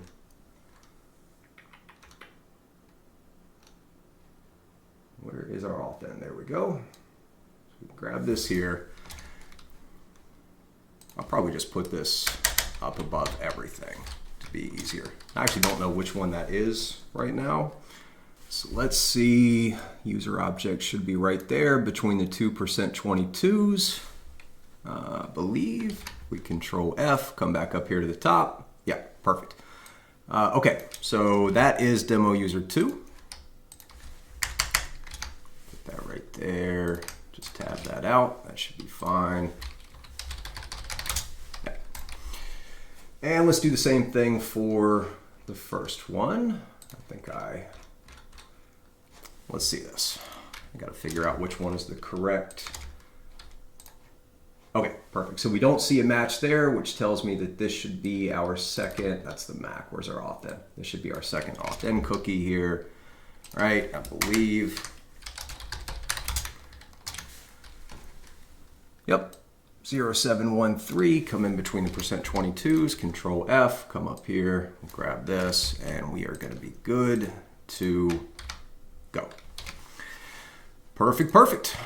All right, so that'll just make our testing a little easier. We'll keep moving that down because we'll be able to keep these active sessions through it. But let's come back to our repeater, and now it's just time to perform our test, right? So, and let's go into the tool and just make sure that everything looks the way we expect it to. So test number 1, we are going to act as demo user 1. So that's going to be coming from our desktop application. Remember, demo user 1. They're going to try to move a file from here. So let's maximize this, make sure that we have the file. Oh, sorry, this is demo user 1. So I went to the right. So here we can see the team that we own. Here's the file we're eventually going to test. But demo user 2 team 1, I believe. Yep, we go into the project, and here we have the file that we are going to attempt to move. So see, we have the ability to do this, right? We can see it in the client and everything else. So this should be totally fine. We should get a success. So let's minimize this here, and let's go ahead and perform the request, right? So first thing we need is we are testing as demo user 1. So we're going to grab demo user 1's cookie for this. We also know that there is going to be an initial session validation based on our validation patterns up here, or at least we assume that they're still doing the same thing, to validate that we are the user ID we claim we are. So let's grab this user ID here, and let's go ahead and put these in, refer just to be safe, and that's good. So now we have everything within the request itself to prove that we are demo user 1 right there. So now we just need to tell the application what we want to move. So we want to move demo user 2, or file demo user 2. So if we open this up and we come to our XMind, I've got the ID already identified there. We can copy and paste. That looks like it was already in there too. Perfect. The other thing we're going to do is we need to modify this folder ID to match where the file is being moved to. So we don't need to get anything for the current file. We don't care about finding this ID, but we need to get the ID for demo user 1's file, the folder that it's being, like I said, being moved to. So let's come back to our XMind, and we're moving it from demo user 2 to demo user 1. So we can open up this team folder here, copy this, and I believe that's what we already have in there as well. It is, perfect.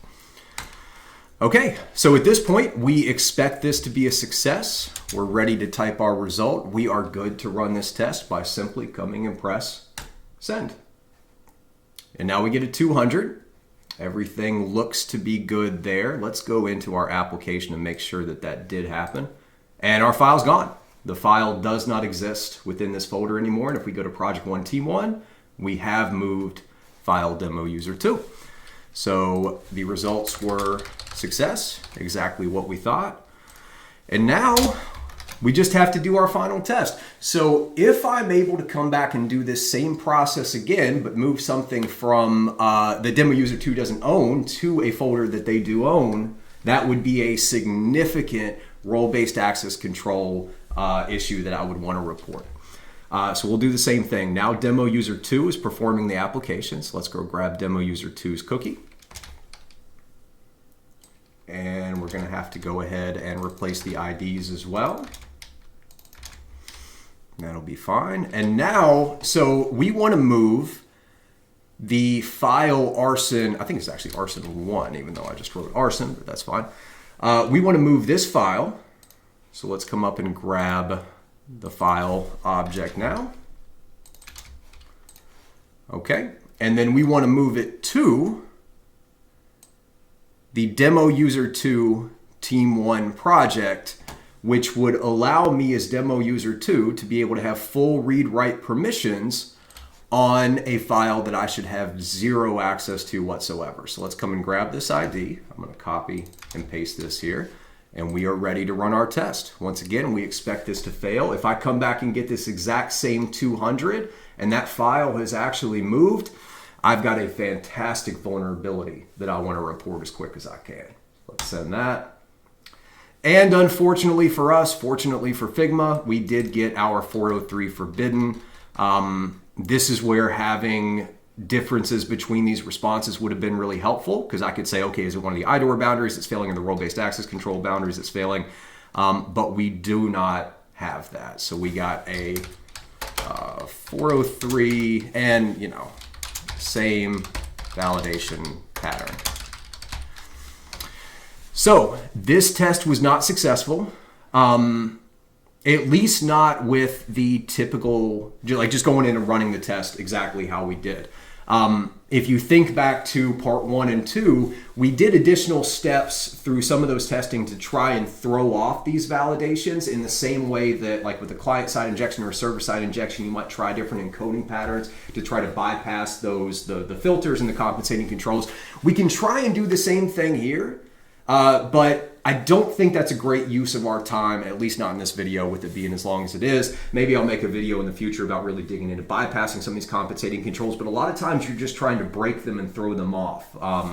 So it can be kind of a ad hoc methodology going in and trying to do that. But I think this is fine for this. Let's go ahead and move on to our second attack vector that was discovered. And this is trying to do the same thing that we were trying to accomplish with our first attack vector. We're trying to get the same outcome, but we're trying to go about it a different way. So ultimately what we want to do is we want to get access to a file that we should not have access to, and we're trying to exploit the inherent permissions that come from a project, that a project inherits from the team in order to do that. If we can cause a file, initially we tried to cause a file to change its location, and then we would be able to inherit the privileges from that. But now we're going to test a mechanism where instead of trying to relocate the file, we're going to try to relocate a user, specifically our user. So if instead of trying to move the file to a project we control, we can move our user to a project that we do not control, but that has the inherent permissions to the file we're trying to access, we can get that same outcome that we were trying to get, but just through a different mechanism here. So let's go ahead and move over in Burpsuite. And so we're now using a post instead of a put, which means there's probably, it doesn't necessarily mean this, but usually a put is just going in and directly modifying one user, or one object, or actually putting the object directly in the database. A post is usually more granular, but those are, so where they would take individual values and modify them. Sometimes it's modifying on multiple different objects, but that's kind of just like an adopted standard. That is in no way a rule. It's just we can kind of start to make assumptions there, or at least put a note in the back of our head that could be what's going on. But anyway, so we've got a post request going to this API invites, and this is how we send those invites to another user to add them to the team. If you remember in the beginning, we sent those from demo user 2 to demo user 1, and that added our demo user 1 to these teams down here, right? So that's how we were able to get those can view and can edit permissions. So we want to try and do the same thing, but we want to do it ourselves. So instead of being a user that controls, let's get our XMind up here just to explain it a little bit. So instead of being a user that controls the team, so I'm demo user 1 and I'm going to send an invite for demo user 1 team 1 to our user over here. Instead, we're going to act as demo user 2, but we're going to try and still get an invite that is going to allow us to join this demo user team 1. And that's going to give us access to the project because the project inherits these permissions here. Anyone in team 1 can edit. And then finally, we will get access to our arson file that we've been trying to target as part of this process. Now, the request itself, what's actually happening here when you send this request is you can see down here, it's got a list of emails that are basically going to get an invite. It's got the resource that's going to be linked to. So this is kind of really what's happening here is there's an endpoint that's linking two different resources, similar to what we had before, two different objects, similar to what we had in the last one. And then you can see here, there's a resource ID or a key. So we've got some granularity here. It's expecting to have one of two different things. I would assume there's some code in the back end that grabs that value and says, is it a resource ID or a key? And then from there, it will say, okay, we are going to link this to where this user, this email is going to have access to this resource ID or key. And then we've got a level down here as well, which we can talk about in a little bit because I think that's a final test we can do. But let's leave that alone for now, right? If we look back over here, so the mechanism itself, right, we're actually updating the project ID with collaborators, but that doesn't happen automatically. So project object, right? So every project has a list of collaborators that are essentially assigned to that project, that are able to access that project. That's just a list of users that when the project loads, it says, okay, give me all the collaborators, the users that are allowed to access this, and then it'll compare the user that's trying to access it to that list there, right? Those don't actually get put into place until the user accepts the invite. So what this mechanism does is it just sends those invites over to the user, and then if you remember, we get up here our notifications to where we can come in and approve those, right?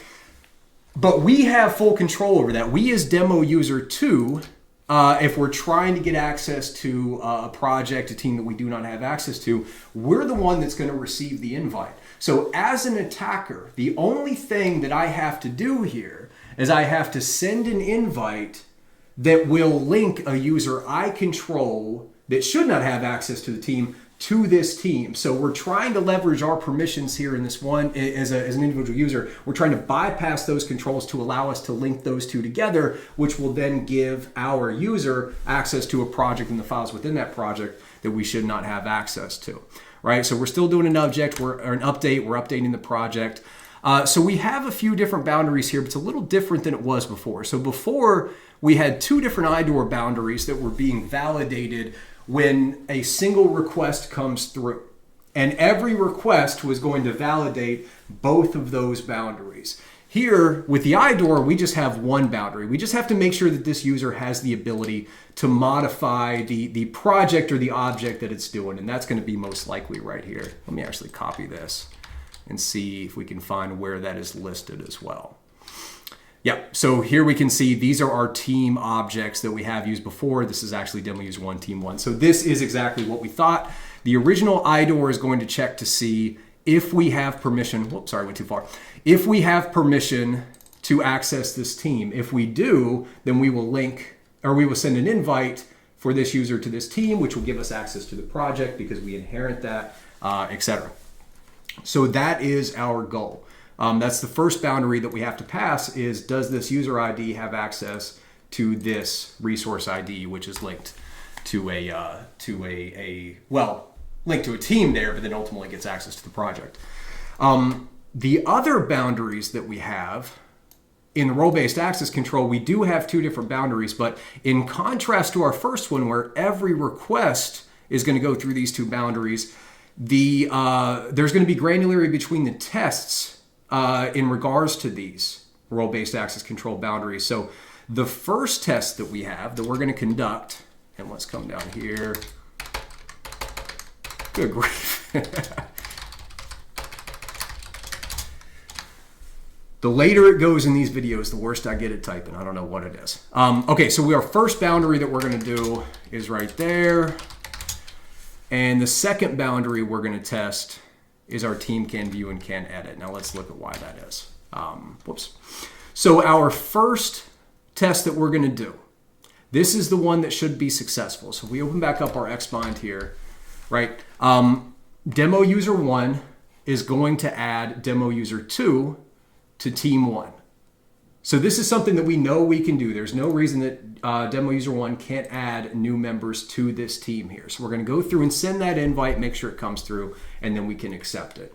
The next test we're going to do is we're going to see if demo user 2 can send an invite to demo user 1 team 2 right here. There is no link between this user and this team. No link whatsoever. There's no reason we should be able to send that invite out. If we do, if the invite will come directly to us, we can just hit accept and boom, now we're a member of this team and we inherit all of the files that are under here, which we could, again, just for testing, we'll do this separate one there.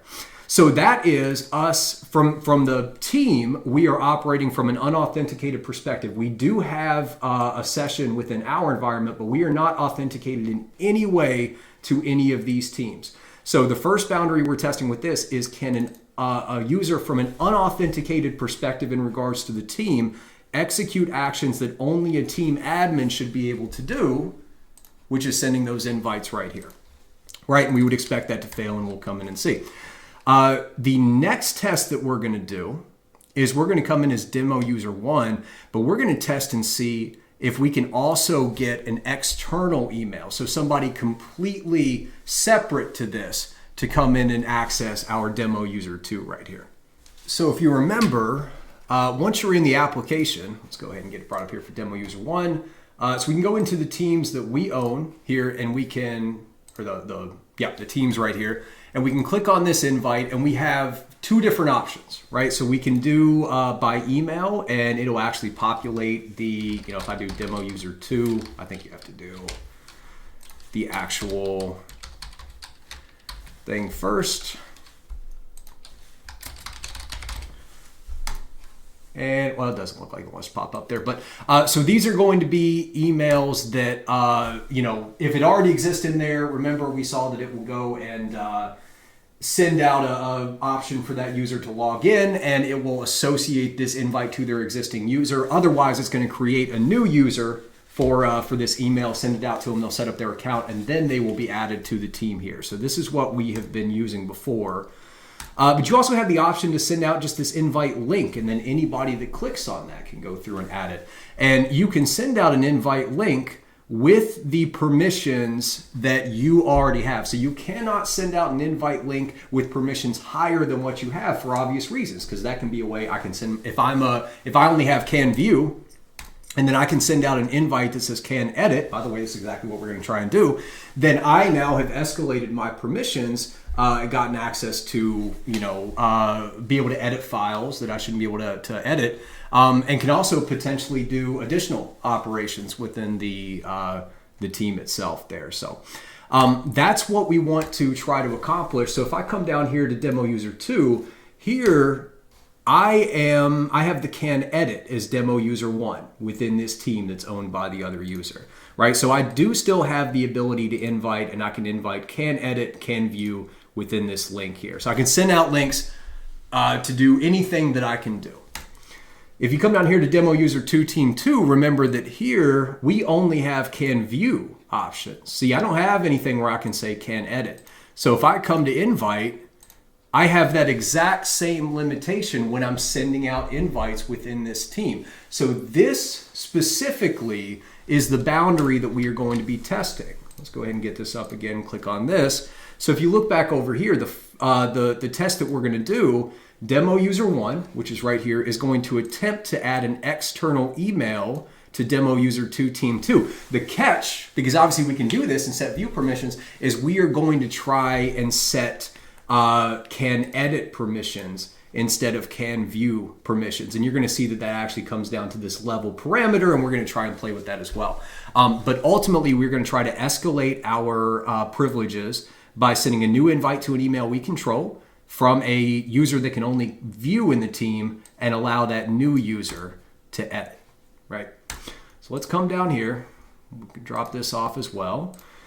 And looking at the request, so our first test here, the one that we expect to be a success, is coming from demo user 1. So we need to go and grab demo user 1's cookie, which we have right here, as well as their ID. So this request is coming from this user. We'll go ahead and replace both of these. Perfect. Okay, so now everything in this request tells the web application that we are demo user 1 from this request coming in. So now, what do we want to do? Well, we want to add, let's come down here. We want to add demo user 2. So we do have demo user 2 right there, their email, to demo user 1 team 1. So we just need to get the ID right here, make sure that this ID is representative of that team. So let's come over here, and easy way to do that, let's just go ahead and open that up, right? So once again, what is this? I'm doing this because I need to remember. Sorry, I'm getting all these mixed up in my head. We're adding them to demo user 1 team 1. So let's bring up the Figma thing here. We'll just open demo user 1 team 1, and then if we open up Burpsuite, we should see a request to the teams right here. Send this to repeater, send this, go to this, and we should see information for demo user 1 team 1, and we do. So here's our ID. So let's bring this over here. We'll come back to, well, we're still in the repeater, but we'll come back to the actual request that we're going to send. Invite user to project, and we will make sure the resource ID or key, and it looks like it already was representative of that ID. Now we have this extra key value pair down here, which is 300. which is level, and it's set at 300. We don't know for sure what this does, but typically this is a different way to handle access controls. So I believe that this level is related to the permissions that you have within a team. I think that likely 300 is associated with admin, since we are sending this request as an admin. Maybe that's what we're telling them. Or this is saying what permissions the user is going to get set at when the invite goes through, in which case this could be the can edit, right? And the way that we can test that is we could send another email or another invite, and it could just be to any kind of generic test@test.com. But let's do a can view, send that invite. And if we come down here, it is. So we have a 100. So let's come document this here. Level 100 is equal to can view. Level 300 is equal to can edit. And then what do we have for admin?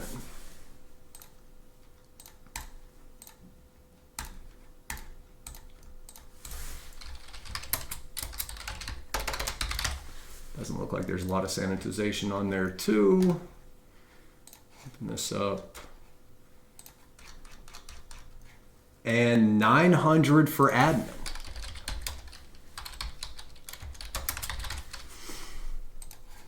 Okay, so not only are we going to try and send this request and try to trick the application into allowing us to add our user to a team we shouldn't be able to have access to, shouldn't be able to be added to, we can also manipulate this integer value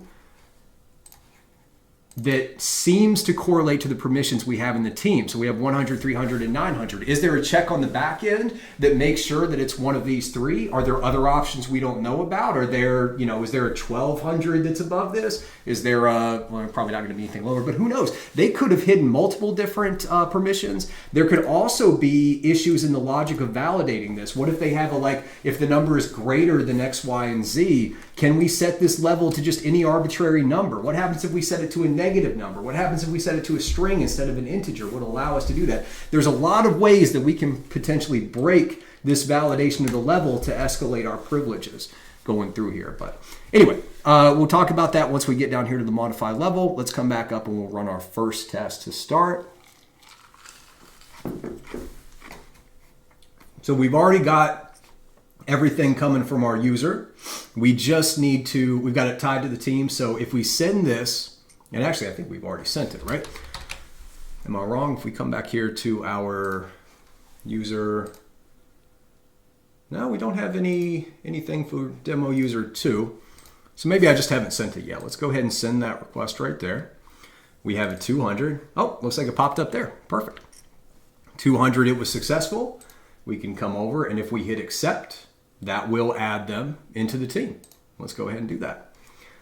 And now we see the team has been added there. All right, so I am going to leave just so this doesn't impact our testing at all. And it might be interesting to test and see if we can force other people to leave, but that's not too impactful. But okay, so our first test, let's get this going back over there. Our first test was a success.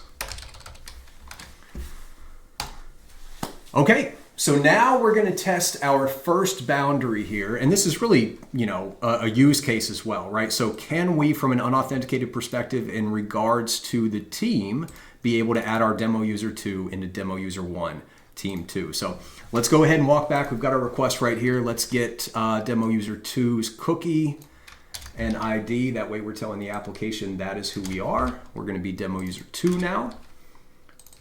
That right there, and more importantly, the ID there. Now we want to add our email still, so we can leave that the way it is. So the only thing we need to get is the team. The only thing we need to do is we have to find the ID for demo user 1, team 2, which is where we're trying to add that. Now, before I showed how to do it in Burp, I've already got a lot of these written down in here, so I can just open this up. And demo user 1, team 2, the ID is right here. So we can copy this. Oops, that is not right. Okay, and I will leave this right here for right now to do 300. I would usually start with the lowest level of permissions, so we shouldn't be able to add ourselves to this at all. This should fail. But I'm going to drop down to 100 just to see, make sure there's no role-based access control checks that might be throwing this off a bit. So let's go ahead and send this. And we do get our 403 forbidden, which is what our expectation was. So it's 403, same validation pattern. Unless I see some new validation patterns, I don't need to keep documenting it everywhere. They seem to have a generic 403 that if you try to do anything your user is not allowed to do, they're going to dump that back to you, which is very smart, right? They're not giving us a ton of insight into what's happening here, which is good for them, not great for us. Okay, so that one was not successful. Now let's go and take an external email. And I actually don't know what that looks like. So get Bert back over here. How about we don't get it sent off to another screen on accident? Does that sound like a good idea? I think it does. I'm gonna come over and intercept this. We'll hit invite again. And now we're really just creating a link, I guess. So in fact, it's not even an email now that I think about it. We can still do the external email and try and increase that, but that'll be playing with the lever. Let's try just this invite link instead. Let's see. I wonder how they notate that as well. Let me come over here to can edit. I'm going to copy this link here, minimize. Let's get our, actually, let's get an incognito session up. Let's just see what happens.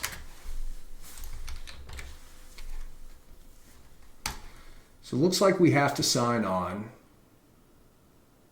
but that wouldn't make any sense. We're doing a link. Or create an account. Okay, so we are creating an account here. What is the, when we first just paste this down?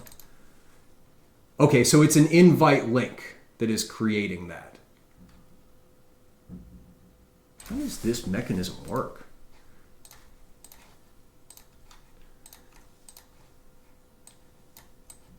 It all happens on the back end, I think. You can't even see the whole thing if I copy the link here and just paste it over here.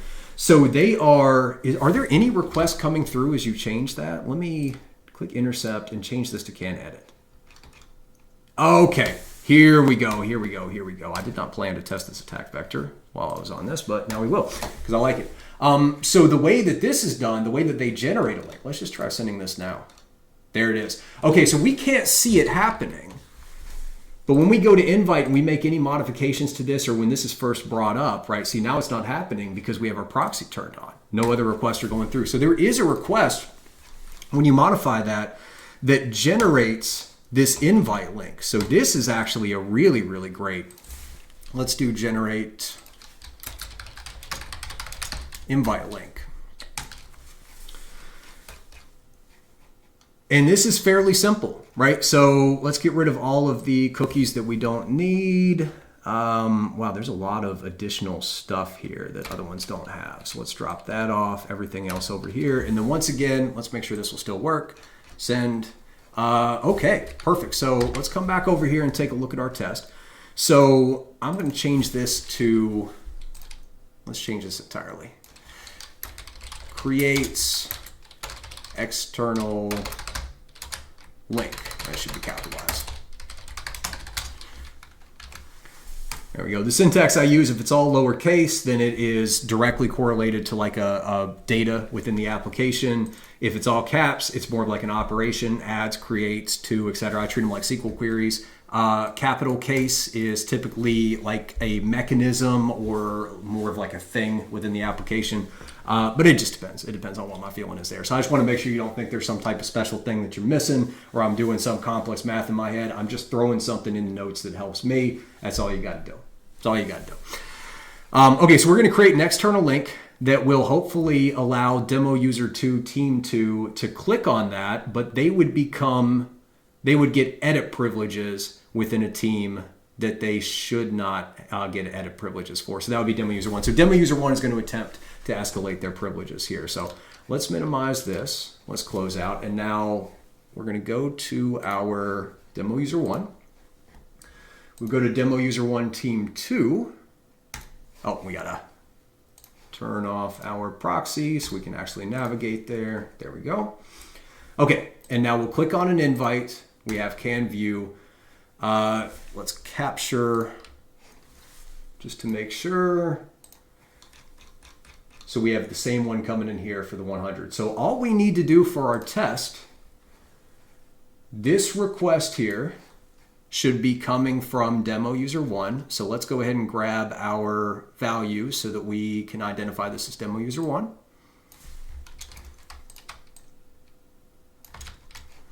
We're going to grab our ID. And we'll put that in the places it needs to be. I still don't think the referrer header makes that much of a difference. And okay, so now this invite is coming from demo user 1. And it is going to, where do we get on here? Comes from demo user 1 and is going to attempt to create this external link. And really all we need to get is this token, because if you go back and look at it, it's just like an invite / token that will allow the user to gain those privileges. Now, this put request that originally came to has a 300, but the request that came through now, the can view, is just a 100. So let's start there for right now. Let's just make sure that we can create the link, because we're still going to have to do this IDOR boundary, right? So it's still going to check and see, does this user right here, should they have access to this team? Okay, so let's grab the team here, make sure we have the right one, I guess. So demo user 2, team 2. If we open back up to our notes, demo user 2, team 2, and there's our ID, right? Once again, our user can view. Okay, so this should be successful. I would actually create another test over here usually, but I think that's fine. This should be successful and should give us a valid token, because this is not escalating our privileges at all. We're staying at this level 100. So let's go ahead and send that, and we do have a 200. So now we want to try and test this boundary. Can we escalate from can view to can edit? And all we really need to do is come up here to one of these other ones. So let's just go to 300. Let's start with the lowest amount of escalation. And immediately we hit the 403. So that tells me that they do have validation to be able to do this. But I mentioned a lot of different ways that we can test this level 300. So let's do that. Let's send this over here to Intruder. I'm going to have our payload be this number right here. Come over here to payloads. We're just going to do a simple number payload. We'll go from 0 to, let's say, 2,000. Oh, wait, 2,000, sorry. I always do that. And then the steps is going to be by 1. Resource pool, right? We always want to do this very slow. We don't need to be hammering any of the servers there. We can test this over a long period of time. So let's do low and slow. Maximum current request 1. Keep it at 1 per second with random variations. Let's do some automatic throttling. Let's have this. It can take a long time. It doesn't matter. We just need to get the answer. But what we're going to do is run through and test 0, 1, 2, 3, and see if we have any hidden levels in here. Just like if we were doing an IDOR testing and it was sequential user IDs and we were trying to find those hidden user IDs that maybe belong to an admin. I'm hoping that there's some type of escalated privileges somewhere in like the 1,200 or 2,000 range. I don't know. I'm just throwing guesses out there. So let's go ahead and start that. We'll let that run for a while in the background. And just to try a couple other things. So once again, let's go back to the 100 so we know that it works. Let's get our valid test again. Okay, that works. Let's make sure that we can't do to an admin, because they may have different validations based on if it's trying to go to a 300 or a 900. Oh, it looks like you cannot create a link with a 900. What if you like 901? Is that just for 900? No, it's just reflecting what that is there. By the way, we have user-controlled input that's reflected, so check the content type, application JSON. Okay, we're good. I think they just don't allow anything aside from 100 or 300 unless there's a hidden one in there. Looks like 900 is just a hard no. So what if it's a string? Does it convert it?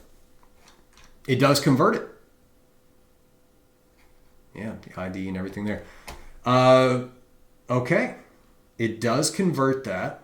So there's more complexity, right? There have some error handling that's going on here that we can potentially abuse. What if the level is just null? What if the value doesn't exist? It's read as a missing parameter. Okay, what if it's true?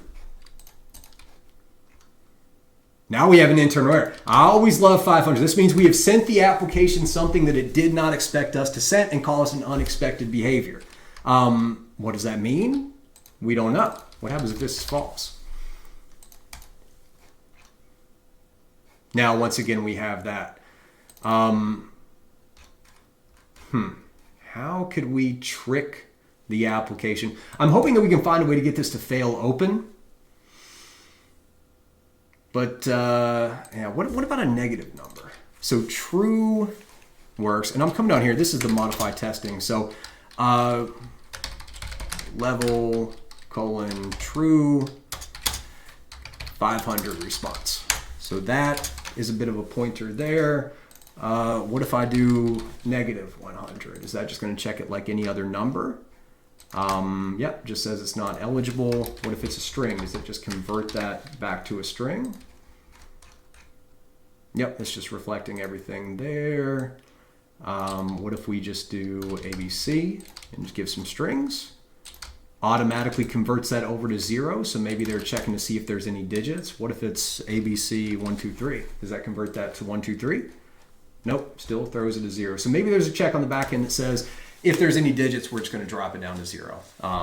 I'm not sure, but okay. So that will hopefully give you a little bit of idea of how I would test this second piece here, right? Same type of thing. We're trying to get the same goal, but we're trying to move our user into that project. So I'm just showing a few different ideas, going through a few different tests, but there's certainly, if I was doing this testing on my own, and I may end up doing this, I would continue to dig into these, right? We're just going to try, at this point, we want to try to fuzz to break these validators in some way. So we have the validator that's identifying whether or not the user can access this team. And then, so that's our IDOR boundary. And then we have our role-based access control boundary to check and see, does the user that's sending this invite have the sufficient permissions to set these higher, or the permissions on the invite, right? And we want to make sure they can't submit a new one. So, okay. That walks through 2 of our attack vectors here. Let's go ahead and scroll down and look at the next one. And we're going to move away from the attack vectors that I found by, like I said, taking a step back and saying, what would really be great if I was an attacker? What would I be trying to do? So instead, I went back to all of the requests that we had up until this point.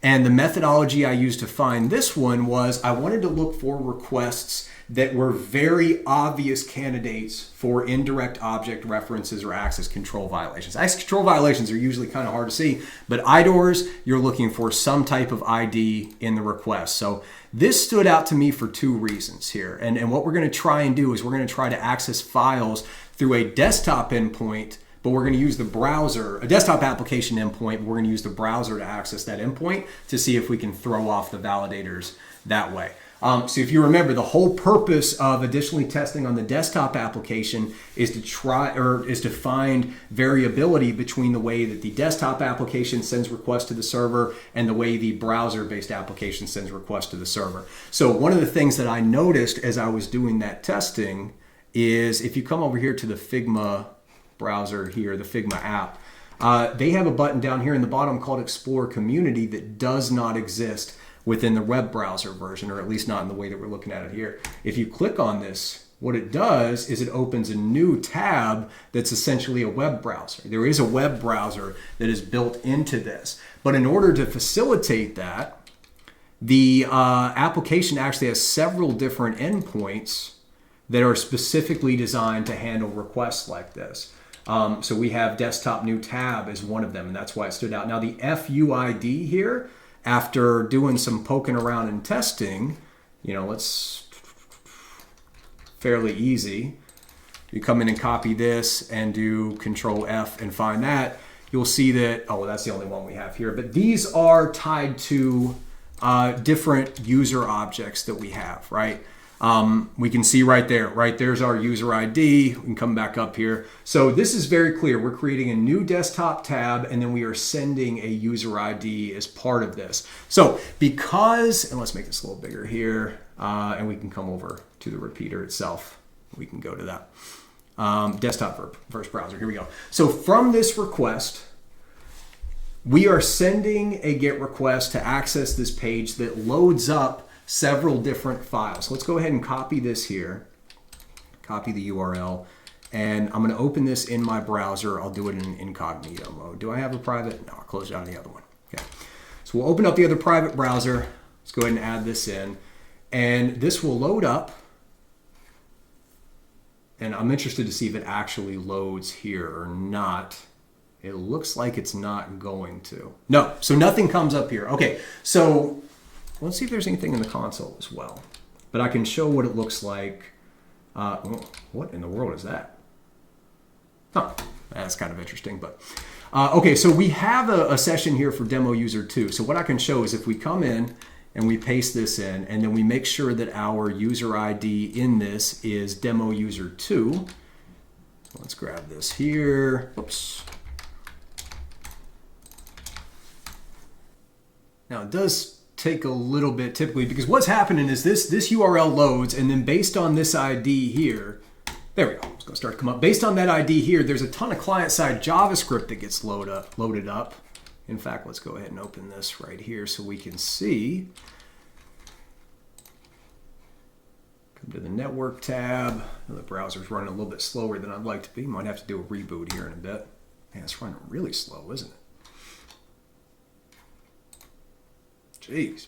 Okay, well, forget that. But, well, yeah, of course, right when I say that, it goes away. But, all right, I'm going to do a reboot before I keep doing this. But anyway, we can see here, so this ID is submitted through the GET request, and then when the page loads, and keep in mind, this page was only supposed to be loaded from the desktop application. So right now, the browser itself is kind of freaking out a little bit because it was meant to work within their browser that was built into the application. So we're adding in this additional complexity. We're throwing some things at the application that it didn't intend to. But the application is sending a ton of client-side code when we load up this page, and then that client-side code is accessing this value and going through and pulling back some information about what teams we have, etc. So instead of sending the request directly to the server, it loads up this page intended to load up this page within our Figma desktop application, and then load everything else from there using that client-side code.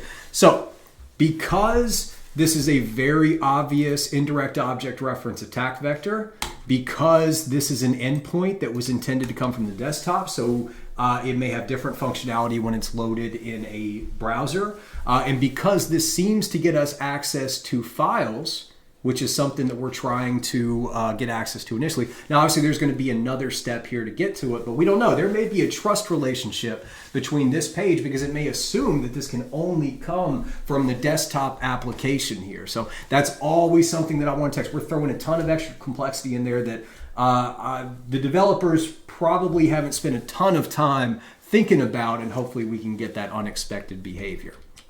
So let's go ahead and minimize this here. Let's get BurpSuite brought back up, which I think is what's slowing down my system so much right now.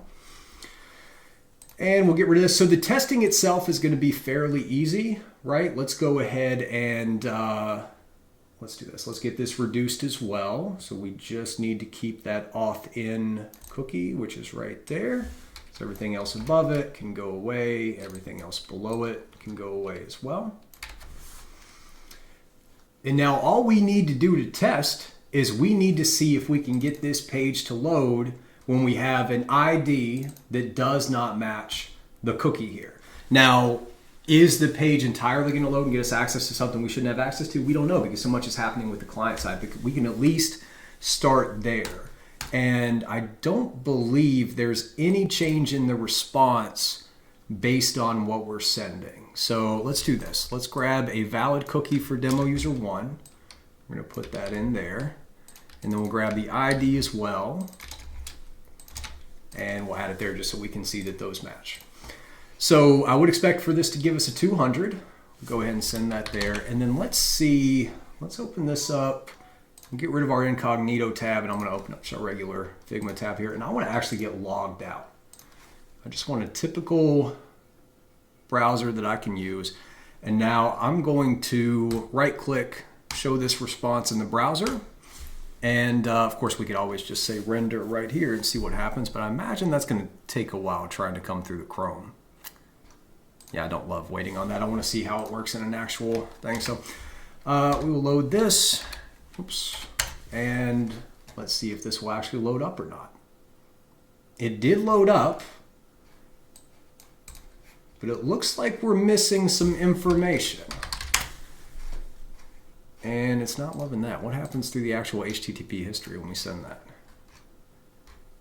We are unauthorized. Okay, so the cookie was sent in the initial request. So yeah, that's exactly what's happening. The cookie was sent in the initial request, but then once the client side JavaScript loads, that cookie was not stored in the browser.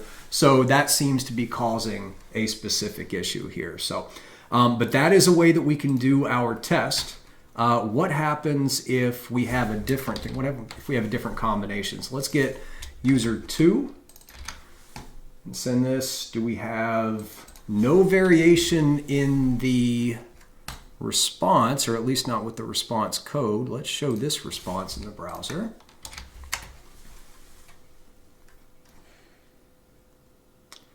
And it seems to do the same thing. So the question is, do we have the ability to get any of this information to render without our client-side code here? Because we're going to have to take this cookie and get it injected in the browser, which means we'd have to store it. Now that we're starting to poke at this a little bit, I actually don't love this as an IDOR attack vector. Let's come back over here to this. It looks, and this is one of the reasons I talk about the different methodologies is, coming in on these, approaching the mechanisms that will be high value and are good candidates for IDORs can be a great way to make sure that your testing is actually a good use of your time. This, on the other hand, I was expecting to just be able to modify this value and be able to see, but it's much more complicated than that with the client-side code. So I would actually put a pin in this for now. I think we need to try and get some type of client-side injection as part of this. I'm going to do plus client-side injection.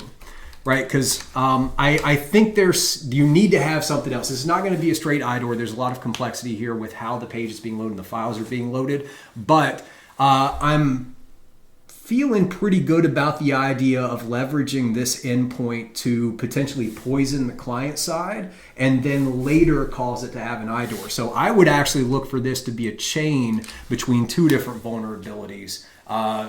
Like I said, the first being that client-side injection, possibly a prototype pollution, or JSON injection. There's a lot of JSON that renders in that DOM. And then from there, you can potentially get it to access files and objects that you should not be able to access. So I feel good with that for right now. Hopefully that gives you something to start moving on with as well. Let's go ahead and move down to our last of the 4 attack vectors that I found last night. And this one is changing the session through a file in the WebSocket. So now we're going to come and start dealing with WebSockets, which is something that we only talked a little bit about, but now we get to see exactly what that looks like in implementation.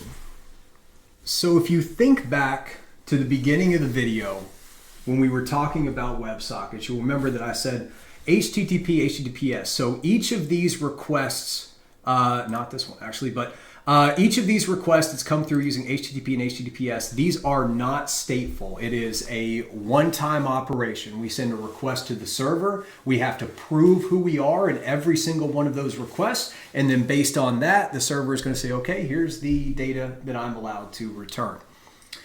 WebSockets allow developers to establish connections, persistent connections with clients to send information back and forth much more faster or much quicker so that you can get real-time information, right? The way that happens, if we come back up here to the top and we look at our proxy, to establish this session, a client sends an HTTP request to the server like this, and it typically is some type of a GET or POST request, and it usually includes some type of WebSocket key as part of that as an additional layer of protection. And in return, the application says, okay, I'm going to send back this 101 response, and this is going to tell you need to switch to communicating over WebSockets as opposed to communicating through HTTPS. So when we establish this connection and we move into the WebSocket traffic where currently I'm hiding incoming items, let me change that. But we move into this WebSocket to where we are just relaying information very, very quickly back and forth with the server, right? So here's an example of some of those. We have to initially establish who we are as a client, so that they don't have to validate, the application doesn't validate every time as we're sending those WebSocket requests back and forth between it. So this is our first opportunity for an indirect object reference when you're looking at WebSocket connections.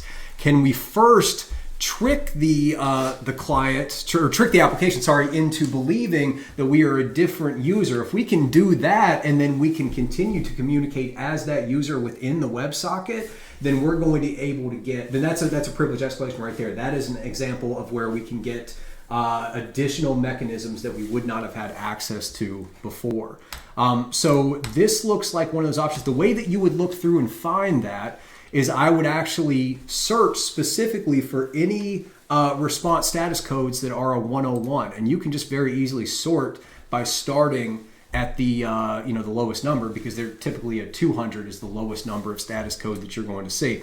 So when I'm looking for indirect object references or access control violations by poisoning the WebSocket's initial request, I'm going to come down here to the proxy and burp suite. I'm going to look at every request that goes in as a response as a 101, because that 101 switching protocols tells me that we are moving to a WebSocket request.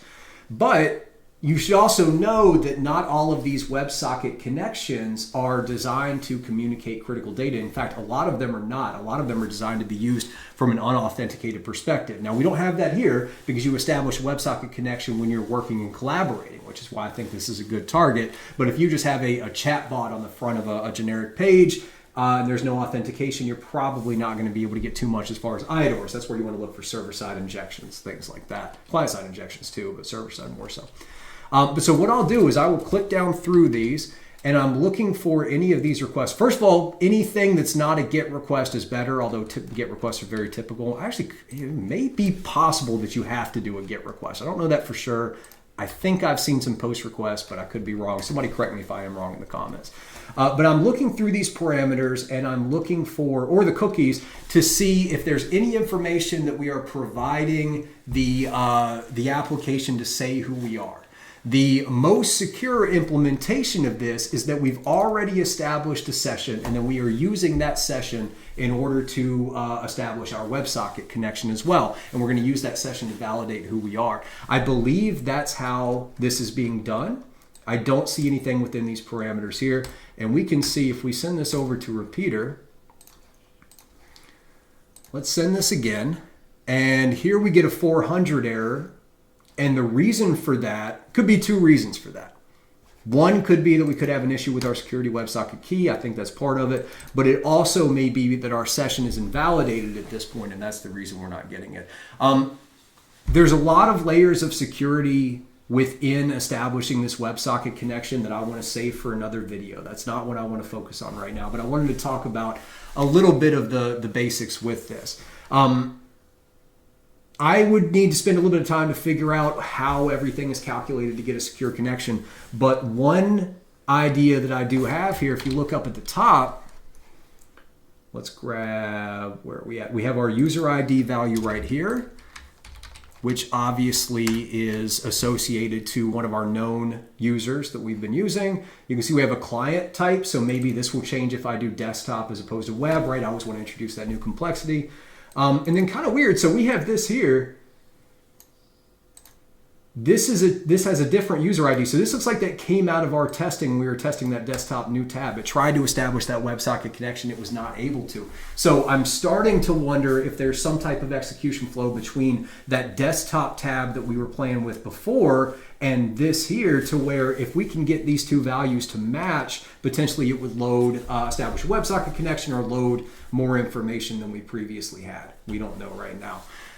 But if I was going to try and do an IDOR or an access control violation on this initial connection, so spoof another user, I would most likely target this user ID value as well as this additional parameter that's put at the end of this. I would want them to match as a different user that I didn't control, and then hopefully they're not validating our session to see who actually owns that session, and that would allow us to get some access in there. So, but like I said, I want to save that for another video. We could do a whole deep dive on WebSocket testing and poisoning the initial connection and everything. And this video is already going to be a lot longer than I ever intended it to be. So instead, I want to look at the actual request going to the WebSocket. So let's not worry about poisoning the initial request, and let's instead looking for any opportunity where we send a request through that WebSocket that has a user ID or some type of an identifier or performs some type of a mechanism based on our role, and then we'll see if we can actually grab the WebSocket message itself and manipulate that to cause that unexpected behavior. And what we are hoping is that the developers made the assumption that attackers or typical users are not going to be able to control these whatsoever. They think, well, once you establish the connection, it's a completely different protocol. Nobody's going to fuzz these or test these, and we can take advantage of that assumption to be able to find potential IDOR access control vulnerabilities. So the way that I found this attack vector is I came down here, I said I want to hide any incoming messages. So I only want to look at the outgoing messages that are going to the server, and I'm going to sort this by the length because I want to see the ones that are giving me the most amount of information when I send this. Now that's not going to help me too much, but here we're starting to get some good candidates, right? So we've got some information, here's some IDs. So could we potentially send this to query IDs we shouldn't have access to? Now I've tested this a bit, and all this does is syncs up files to a user. So I'm not going to have any data returned, but it's possible that while I have an established WebSocket connection, I can poison these values with files or objects that I shouldn't have access to, and it could potentially give me access to those as long as that WebSocket connection stays established. But yeah, so I was clicking down through these to a few of them, and the one that I eventually settled on to do for this demonstration is going to be this WebSocket test right here. So we have an initial request that allows us to authenticate when we load up a file. So basically when we click on a file to collaborate with another user and we open that file in the Figma desktop application, this request here is sent to sync up the current session with basically a WebSocket session within that file. This is basically a request that said, hey, the user is trying to connect to this file. We need to confirm that they have access to this file. So obviously, pretty easy to see why I wanted to take a look at this here. So the tests that we're going to perform are fairly simple. We have this initial request here, and what we have to do first of all, we have to reestablish this connection. Burp makes it really easy. We can just hit reconnect. It'll send that initial response, and now we have that. So what we're going to do is we're going to kind of check out that file or tell the application through this WebSocket connection that we are going to sync our authentication with that file temporarily, and it will give us access to that file. So let's go ahead and send this here, and you can see this was successful. So let's come back over to this. Our first test, we want to have demo user 1 establish a socket in the WebSocket to demo user 2 team 1. So the team, remember, this is the team that our demo user 1 has been added in with the permissions to be able to edit as well. So it would make perfect sense that we would get a successful authentication to this and be able to access that file. So we expected this to be a success. This was a success there. This was basically the same request that came through initially, right? So if we come back up here, oh, wrong one, sorry. If we grab our user ID 0713, remember, that's our demo user 1. So in order to test this going the other way, we want to have demo user 2 attempt to access this team here. So our demo user 1 team 2, which is being identified through this value here. And then we've also got the user ID reflected in 2 places. It's going to be in a get parameter there as well. So in order to do our final test here to see if we can access a value through the WebSocket that we shouldn't be able to access, or a file we shouldn't be able to access, all we need to do is come and grab our user ID for demo user 2. So let's come back up here. We're going to replace that in both places, here and in here. Oops. There we go. And we are going to get the team ID. I think I said the word team weird there, but that's okay. I'm going to keep going. We want to get the team ID for our demo user 1, team 2. So demo user 1, team 2.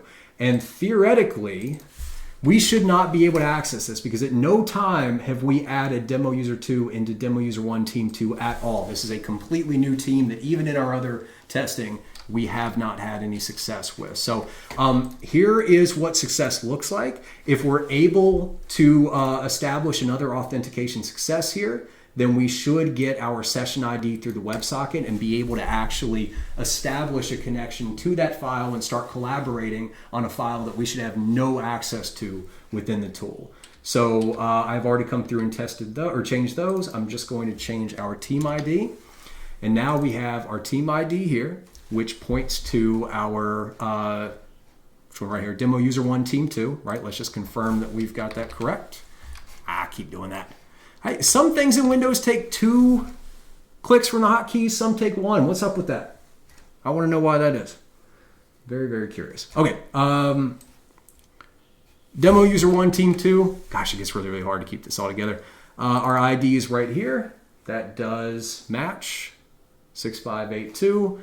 And then, of course, we have 0622 for our demo user 2 right there. So we should be good. Let's go ahead and reestablish a connection here. And we will try and send this through the connection that we have established with our demo user 1. We should not expect this to work. And we get an auth fail. Okay, so once again, exactly what we expected. We can go ahead and hit fail right there. And we can put fail right there. So obviously, unfortunately, we're not getting any real vulnerabilities through these, but these are all really great tests. So this would be the initial round of testing. What I would do is go back and now try and break the validations. We know that the developers have put the validations in here, so now we just need to go through and break them. But I think it's also important to remember, let's go ahead and move this over here, but the purpose of these videos is to demonstrate a methodology, a repeatable methodology that anybody can use to go out and start finding bugs, or at least start doing bug bounty hunting.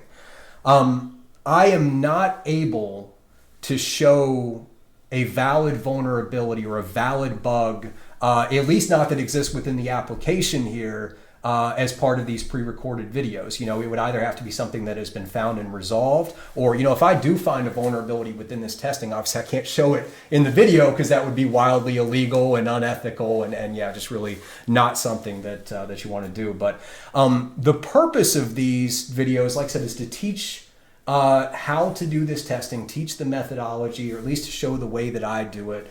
And ultimately empower everybody that's watching these videos to go and continue my testing. And I've already started to see that. If we go back to the client-side injections video that I did before, we've had a couple people in the community that have used those attack vectors that we found. They've continued the testing using the methodologies and techniques that I showed in that video, and they've been able to find some valid vulnerabilities. So that's what I'm trying to do here. So unfortunately, there's not going to be a way that I can show valid vulnerabilities in real applications that have not been submitted, right? I definitely want to go back and walk through some ones that exist that have already been fixed, but then you can't show it within the application. So there's kind of a catch-22 here. But hopefully, between the information that I'm giving here about my methodology, the techniques that I use, how I actually test, you're able to use this information to go on your own, use the attack vectors that we found, and not only find your own attack vectors, but continue testing these attack vectors and break these validations that are being done. These are, if my testing is in no way done,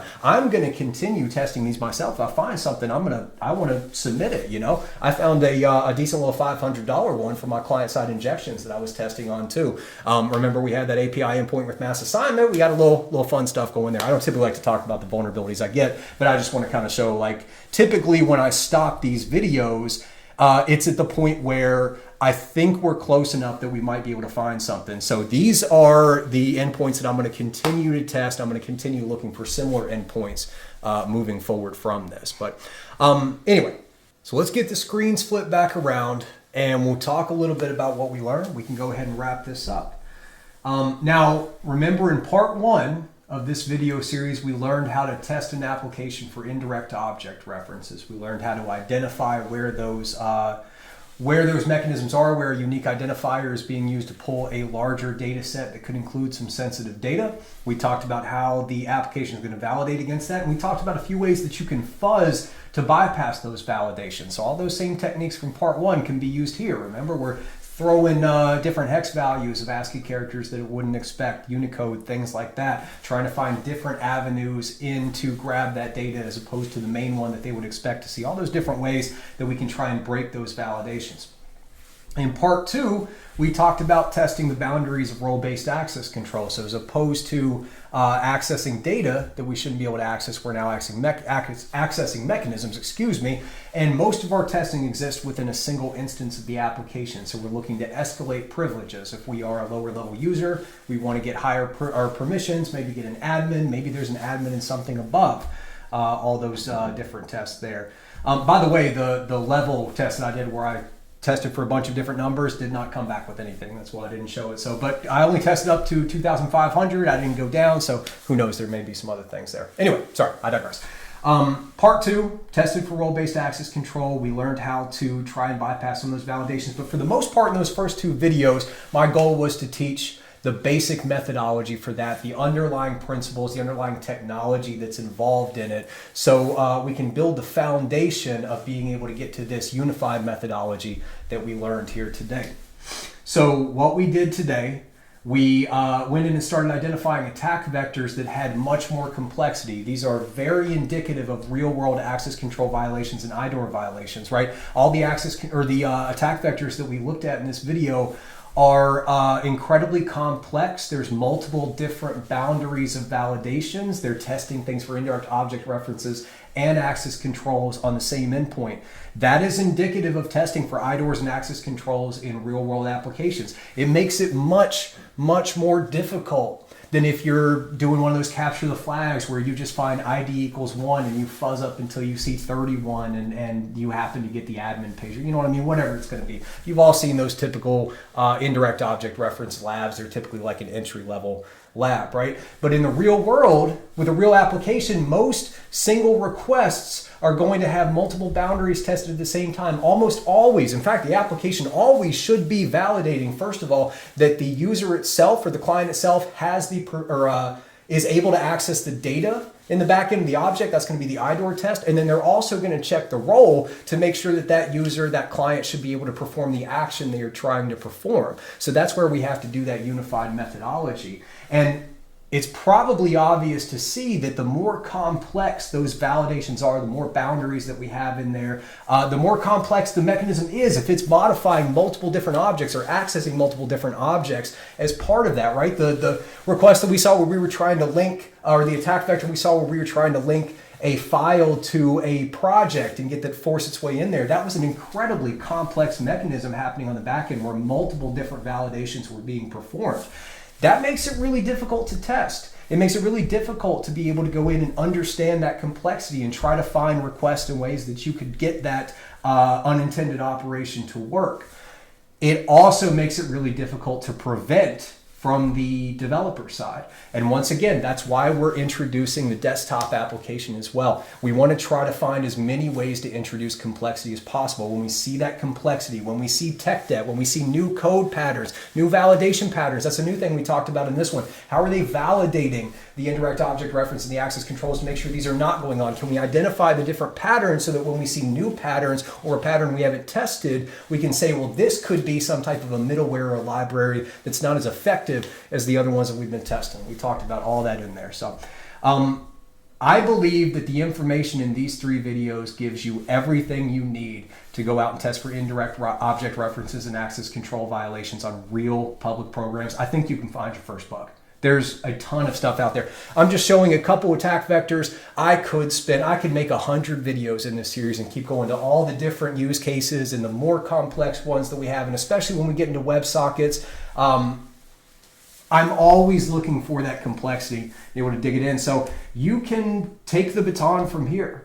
With all the information I've given you in these three videos, you have everything you need to go and run with this. and start finding bugs for access controls and IDORs. They're not technical tests. They're not really even very difficult tests, aside from you have to understand the application, understand the mechanism. But it forces you to learn about that underlying technology. It forces you to learn about the way applications handle requests. So it's a great one for beginners. And again, people don't love to do this testing. Everybody wants to get the injection. Everybody wants to get the remote code execution and have some super sexy payload that they can post on Twitter that says, you can do this and it's a WAF bypass and it's a super complex thing that nobody understands. That's the sexy stuff. That's what people want to do.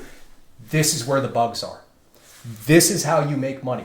This is how you can build up your reputation. You can start to get invites to those private programs. You can get your first bug. I cannot recommend any other methodology more than this, at least from my experience. This is how I was successful, and I just want to share it with you. So hopefully it's helpful. Best of luck. Hop in the Discord server. Let us know if I can help. Find other people to work for. Remember, grouping and working with other bug bounty researchers is the way to go, especially when you're starting. You want to learn with others. You want to bounce ideas off with others. And they're going to see things that you're not seeing. They're going to have expertise that you don't have that they're going to share with you. So please hop into the Discord server. Let us know when you find a vulnerability. Start working with other people. Hop in the voice channel. Let me know if you have any questions. Like this, can get some conversations going. I can't wait to talk to you. Cheers.